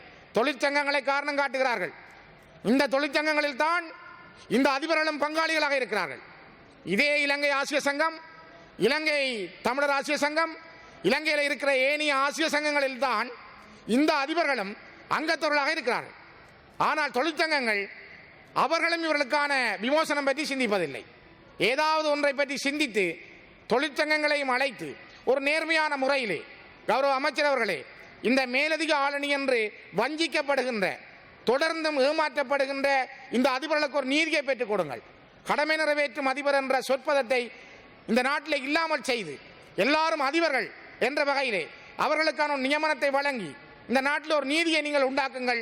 இது மிக இந்த காலத்துக்கு பொருத்தமானது என்பதை நான் இந்த இடத்துல மிக முக்கியமாக பதிவு செய்ய விரும்புகின்றேன். மிக முக்கியமாக இன்னும் ஒரு விடயம், கௌரவ அமைச்சர் அவர்களே, இந்த பல்கலைக்கழகங்களுக்கு இடையில் கல்வித்துறைகள் விருத்தி செய்யப்பட வேண்டும். இலங்கையிலே நீங்களும் ஒரு முன்னாள் துணைவேந்தர், கொழும்பு பல்கலைக்கழகத்தினுடைய மிக பிரபல்யமான ஒரு பேராசிரியர். இந்த பல்கலைக்கழகங்களிலே எல்லா துறைகளும் இருந்தாலும், மருத்துவத்துறை இருக்கலாம், பொறியியல் துறை இருக்கலாம், கணனித்துறை வரலாம், என்ன துறைகளும் வரலாம். ஆனால் எல்லாத்துக்கும் பேர் என்ன? கல்வி. கல்வித்துறை மட்டும் ஒரு பின்தங்கிய நிலையிலே காணப்படுகிறது. குறிப்பாக இலங்கையிலே கொழும்பு பல்கலைக்கழகம் திறந்த பல்கலைக்கழகம் மட்டும்தான் கல்வி பீடங்களோடு இயங்குகின்றன. பேராதனை பல்கலைக்கழகம், கிழக்கு பல்கலைக்கழகம், யாழ்ப்பாண பல்கலைக்கழகத்துக்கான கல்வி பீடங்களை நீங்கள் உருவாக்க வேண்டும். கடந்த 8ஆம் தேதி, நவம்பர் 8ஆம் தேதி யாழ்ப்பாண கச்சேரியில் நடைபெற்ற கூட்டத்தில் நாமல் ராஜபக்ச கௌரவ அமைச்சர் அவர்கள் இருந்த கூட்டத்திலே யாழ்ப்பாண பல்கலைக்கழகத்தின் துணைவேந்தர் ஸ்ரீ சத்மராஜா அவர்கள் கேட்டிருந்தார், இந்த விளையாட்டுத்துறையை மேம்படுத்த வேண்டும், விளையாட்டுத்துறையை மேம்படுத்துவதற்கு அதனுக்குரிய பட்ட அந்தஸ்தை வழங்க வேண்டும், அதற்காக நீங்கள் எங்களுடைய விளையாட்டுத்துறையை விருத்தி செய்ய உதவுங்கள் என்று கேட்டார். விளையாட்டுத்துறை ஒரு பல்கலைக்கழகத்தில் வளர வேண்டும் என்றால் ஏனைய துறைகளுக்குள் விளையாட்டு கல்வியை கொண்டு செல்ல மாட்டார்கள். ஆகவே யாழ்ப்பாண பல்கலைக்கழகத்தில் ஒரு முறை 80களிலே மறைந்த அமரர் பேராசிரியர் சந்திரசேகரம் அவர்கள் கூட நியமனம் செய்யப்பட்டார் இந்த யாழ்ப்பாண பல்கலைக்கழகத்தில் கல்விப்பீடத்தை உருவாக்குவதற்காக. அவர் அமரரான பிற்பாடு என்னோ காலச்சூழல் அது நடைபெறவில்லை. இப்பொழுது கூட பேராசிரியர் ஸ்ரீ சத்குருராஜ் அவருடைய வேண்டுகோளுக்கும் அமைய யாழ்ப்பாண பல்கலைக்கழகம், கிழக்கு பல்கலைக்கழகம், பேராதனை பல்கலைக்கழகத்தில் நீங்கள் இந்த கல்விப்பீடங்களை உருவாக்கி அதனூடாக இன்று வடக்கு கிழக்கிலே விளையாட்டுத் துறையிலே தமிழர்கள் பின்னுக்கு நிற்கிறார்கள். ஏன் பெறவில்லை? விளையாட்டுத்துறை சரியான முறையில் அவர்களை சென்றடையவில்லை. யாழ்ப்பாண பல்கலைக்கழகம் என்கிற ஒரு பெரிய கல்வி நிறுவனம் இருந்தும் அதனை சரியாக வழங்க முடியவில்லை. ஆகவேதான் கௌரவ தலைமை தாங்கும் உறுப்பினர்களே, இதில் நிறைய விடயங்கள் இருக்கின்றன. பல்கலைக்கழகத்தினுடைய விடயத்திலே அதிகூடிய கவனம் செலுத்த வேண்டும். ஆகவே கௌரவ அமைச்சர் அவர்களே, யாழ்ப்பாண பல்கலைக்கழகத்துக்கான இந்த கல்வி பீடத்தை ஒரு நீண்ட நாள் நோக்கோடு இருக்கிற அந்த பீடத்தினுடைய எதிர்பார்ப்பை நிறைவு செய்ய வேண்டும். நான் இந்த இடத்திலே இந்த பல்கலைக்கழகம் சம்பந்தமான விடயத்தை முழுமையாக சொல்ல முடியவில்லை. அதனால் நான் இந்த கன்சாட்டில் இதனை பதியுமாறு நான் சபாபீடத்திற்கு சமர்ப்பிக்கின்றேன். நன்றிகள். தேங்க்யூ. சுரேஷ், ஒன்றபல் சுரேஷ் வடிவேல். கௌரவத்துக்குரிய சபாநாயகர் அவர்களே, கௌரவ சுரேன் ராகவன் அவர்களுடைய இந்த விவாதத்துக்கு பிறகு வடிவேல் சுரேஷாகி எனக்கும் பேச கிடைத்தது ஒரு பாக்கியம் என கருதுகின்றேன். இன்று நவீன முறையிலே இந்த நாட்டினுடைய கல்வி சம்பந்தமாக ஜூம் மூலமாக கல்வி பாடங்களாக நடத்தி கொண்டிருக்கின்ற சூழ்நிலையிலே மலையக கல்வி என்ற வகையிலே மலையகத்தினுடைய பாடசாலையினுடைய நிலைமைகள், ஆசிரியர் பற்றாக்குறையுடைய நிலைமைகள், அங்கிருக்கின்ற வளப்பற்றாக்குறைகள், அந்த வளப்பற்றாக்குறைக்கு மத்தியிலும் ஆளணி பற்றாக்குறைக்கு மத்தியிலும் இன்றைக்கு மலையக பாடசாலை மாணவர்கள் சாதனை படுத்திக் கொண்டிருக்கின்றார்கள். அனைத்து பரீட்சைகளிலும் புலமை பரீட்சையாக இருக்கலாம், கல்வி சாதாரண தரமாக இருக்கலாம், உயர்தரமாக இருக்கலாம். இன்றைக்கு பல்கலைக்கழக அனுமதி வரைக்கும் பொருளாதாரத்திலே பின்தங்கி இருந்தாலும் மலையகம் கல்வியிலே வளர்ச்சி கொண்டிருக்கின்றது என்பதை மிக பெருமையாக கூற விரும்புகின்றேன், அந்த மக்களுடைய பிரதிநிதி என்ற வகையிலே. எது எவ்வாறாக இருப்பினும் கௌரவத்துக்குரிய சபாநாயகர் அவர்களே, இன்று இந்த இலவச கல்வி, இந்த நாட்டிற்கு இலவச கல்வி அறிமுகப்படுத்தி கிட்டத்தட்ட 20-25 வருடங்களுக்கு பிறகுதான் மலையகத்துடைய கல்வி அபிவிருத்தி அடைந்தது. அந்த மலையக கல்வி பெருந்தோட்ட கல்விக்கு மட்டுப்படுத்தப்பட்டிருந்தது. இந்த தேசிய நீரோட்டத்திலே கட்டம் கட்டமாக இன்று மாகாண மட்டத்திலே அபிவிருத்தி அடைந்து கொண்டு வந்திருக்கின்றது. இன்று புதிதாக தேசிய பாடசாலைகள் அறிமுகப்படுத்தப்படும் போது அந்த 2 தசாப்த காலமாக பின்தங்கியிருந்த மலையக கல்விக்கு முதலிடம் கொடுக்க வேண்டிய ஒரு கட்டாய சூழ்நிலை இருக்கின்றது கல்வி அமைச்சுக்கு. நாங்கள் சந்தோஷம் அடைகின்றோம். இன்று கௌரவத்துக்குரிய பேராசிரியர் ஜிஎல் பீரிஸ் அவர்கள் இந்த கல்வி அமைச்சருடைய பொறுப்பை ஏற்றுக்கின்றார். ஆகவே நாங்கள் எதிர்பார்க்கின்றோம், நிச்சயமாக மலையகத்திலே மதுரை மாவட்டத்திலே மிகவும் பின்தங்கிய மதுரை மாவட்டத்திலே மடூர் சீமை, பண்டாரவளை மற்றும் லுணுகலை, பதுளை இந்த போன்ற பிரதேசங்களுடைய பாடசாலைகளையும் அப்புத்தலை போன்று தேசிய பாடசாலைகளை உருவாக்குவதற்கு உள்வாங்கிக் கொள்ளுமாறு மிகவும் கௌரவத்துடன் கல்வி அமைச்சரிடம் நான் வேண்டிக் கொள்கின்றேன். அதே போன்று உவாபர்ணகம வெளிமடை பிரதேசத்திலும் கூட மிக சிறந்த மாணவர்கள் இருந்தும் கூட அவர்களுக்கு இந்த தேசிய கல்வி நீரோட்டத்திலே இணையாத காரணத்தினால் பல வரப்பிரசாதங்களை இறக்கக்கூடிய ஒரு சூழ்நிலை ஏற்பட்டிருக்கின்றது. ஆகவே கௌரவத்துக்குரிய கல்வி அமைச்சர் அவர்களே, உங்களுடைய கடைக்கண் பார்வை மலையக பக்கம் திருத்துங்கள் என்று கூறிக்கொண்டிருக்கின்றார்கள். மலையக பல்கலைக்கழகம், மலையகத்துக்கு தனியான பல்கலைக்கழகம் தேவை, அதில் எந்த விதமான பேச்சுக்கும் இடமில்லை. நிச்சயமாக இன்றைக்கு பல வருட காலமாக அதை பற்றி பேசிக் கொண்டிருக்கின்றோம். ஆகவே நாங்கள் எதிர்பார்க்கின்றோம் உங்களுடைய இந்த காலத்திலே, இந்த கல்வி அமைச்சு காலத்திலே நிச்சயமாக மலையத்துக்குரிய தனியான பல்கலைக்கழகம் கிடைக்கும் என நான் நினைக்கின்றோம். அதே சந்தர்ப்பத்திலே இந்த தேசிய பாடசாலை உருவாக்கப்படும் போது நான் முன்பு கூறியது போல ஆக கூடுதலான மிகவும் இவ்வளவு காலம் பின்தங்கி இருந்த பிரதேசத்துக்கு மலையத்துக்கு உங்களுடைய இந்த தேசிய பாடசாலையுடைய வளர்ச்சிக்கு முன்னுரிமையை கொடுக்குமாறு கேட்டுக்கொள்கின்றேன். இன்று கோவிட்-19 கொரோனா நோயின் காரணத்தினால் இன்று பாடசாலை மாணவர்கள் ஆக கூடுதலாக ஜூம் கிளாஸ் மூலமாகவும் அதே போன்று லேப்டாப் மூலமாகவும் இன்றைக்கு கல்வி கொண்டிருக்கிறார்கள். இன்று மலையத்துடைய பொருளாதார நிலைமை உங்களுக்கு தெரியும். இன்னமும் நாங்கள் போராடி கொண்டிருக்கின்றோம் தோட்ட தொழிலாளருடைய 1000 ரூபாய் சம்பள உயர்வு சம்பந்தமாக. ஆகவே அவ்வாறான சூழ்நிலையிலே மலையக பெருந்தோட்டத்தில் இருக்கின்ற இளைஞர்கள் திறமையானவர்கள் இருந்தும் கூட அவர்களுக்குரிய நெட் வசதி, அதற்குரிய அந்த வலையமைப்பு, அதற்குரிய லேப்டாப்புக்குரிய வசதிகள் எல்லாம் குறைவாக இருக்கின்றது. ஆகவே இலவச கல்வியை அறிமுகப்படுத்தி வெற்றி கண்டு கொண்டிருக்கின்ற எமது நாடு, இந்த இலங்கை நாட்டில் விசேடமாக இது அனைவரும் சமம் என்று கூறுகின்ற ஒரு நிலைமையிலே இன்று பொருளாதார பின்தங்கிய நிலைமையின் காரணத்தினால் இந்த ஜூம் கிளாஸுக்கு கூட முகம் கொடுக்க முடியாத ஒரு துர்ப்பாக்கிய நிலைமைக்கு இன்னைக்கு மலை இளைஞர்கள் உருவாகி இருக்கின்றார்கள். ஆகவே தயவு செய்து கல்வி அமைச்சர்களே, இது சம்பந்தமாகும் இன்று பாடசாலை உட்கடமைப்பு சம்பந்தமாக பேசப்படும் போது இன்றைக்கு மாணவர்களுடைய உட்கடமைப்பு, அவர்கள் வாழ்கின்ற அந்த சுகாதாரம், அவர்கள் வாழ்கின்ற நிலைமையும் கூட இன்றைக்கு காலத்தின் கட்டாயமாக மாறி இருக்கின்றது. அபிவிருத்தி செய்ய வேண்டிய கட்டாயம் அரசாங்கத்துக்கு இருக்கின்றது.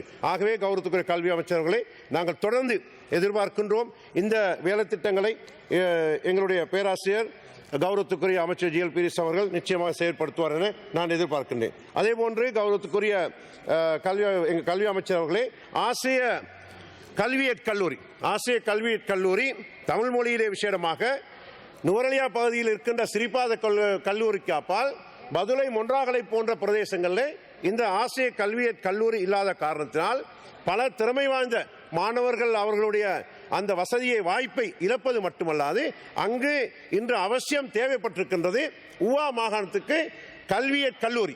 ஆக இந்த ஆசிய கல்வியல் கல்லூரிக்குரிய ஏற்கனவே இது சம்பந்தமான சகலமான விடயங்களும் நடைமுறைப்படுத்தப்பட்டு நான் நினைக்கிறேன் அமைச்சரவை அங்கீகாரம் கூட பெறப்பட்டு நிதியும் ஒதுக்கி கூட எங்களுக்கு கிடைக்காத ஒரு கசப்பான சூழ்நிலை ஏற்பட்டிருக்கின்றது. ஆகவே கல்வி அமைச்சர் அவர்களே, அந்த ஆசிய கல்வியற் கல்லூரியும் மதுரை மாவட்டத்திலே உருவாக்குவதற்கு ஏற்பாடுகளை நீங்கள் முன்னெடுக்க வேண்டும் என நான் தெரிவித்துக் கொள்கின்றேன். විශේෂම ගරු අධ්‍යාපන ඇමතුමා අපි සතුටු වෙනවා. ඉතා උසස් අධ්‍යාපනයේ ඉහළ ඉන්න ගරු මැතිතුමෙක් අද අධ්‍යාපන ඇමතියට පත් කරලා තියෙන නිසා අධ්‍යාපන ගැන ඔබතුමාට කියන්න ඕන.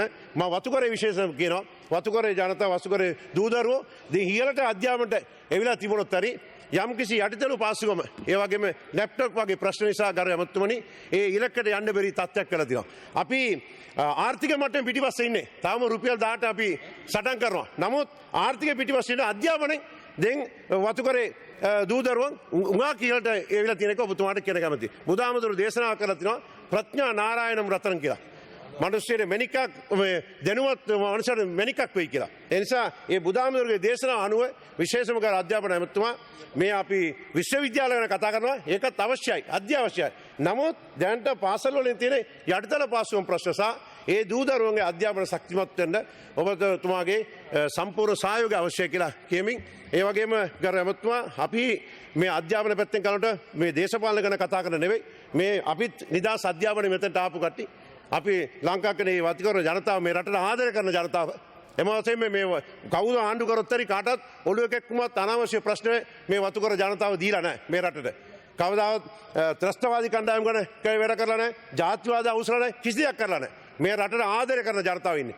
COVID-19 රටේ සම්පූර්ණ කර්ෆියු තියෙන කොටත් වැට යන ජනතාව තමයි වතුකර ජනතාව. ඒ නිසා අපි මේ රටට ආදරේ. ආණ්ඩු පක්ෂ විපක්ෂ කතාව අපිට වැඩක් නැහැ. මේ රටට අපි ආදර නිසා අපි ඉල්ලීමක් කරනවා. අද වතුකර ජනතාව දූදරුන්ට අවශ්‍යලා තියෙන මේකයි. ඒ නිසා අපි ඒක බලාපොරොත්තු වෙනවා ගරු ඇමතුමා ඔබතුමාගේ නායකත්වයෙන් අනිවාර්යයෙන්ම මේ යටිතල පාසුකම් සහ වගේ ජාතික පාසල ගන්නකොට අවුරුදු ගාණක් අවුරුදු 20ක් 30ක් විතර බදුල්ල දිස්ත්‍රික්කයේම වතුර පෙත්තේම වතුකරේ පාසල එකක්වත් ජාතික පාසල් කරේ නැහැ. එකතු කරේ නැහැ. ඒ නිසා ගරු ඇමතුමා ඉතින් ලුණුගල ඒ වගේම වඩුල් සීම ඒ බණ්ඩාරවල වගේ අමුතල වගේ දුෂ්කර ප්‍රදේශවලින් මේ ජාතික පාසල් ටික සංවර්ධන කරනකොට මුල් තැන දෙන්න කියලා ඔබතුමාගේ ඉතා කාරුණික ඉල්ලා සිටිනවා. මේ අවස්ථාවට බොහොම ස්තුතියි කරගත යුතුයි.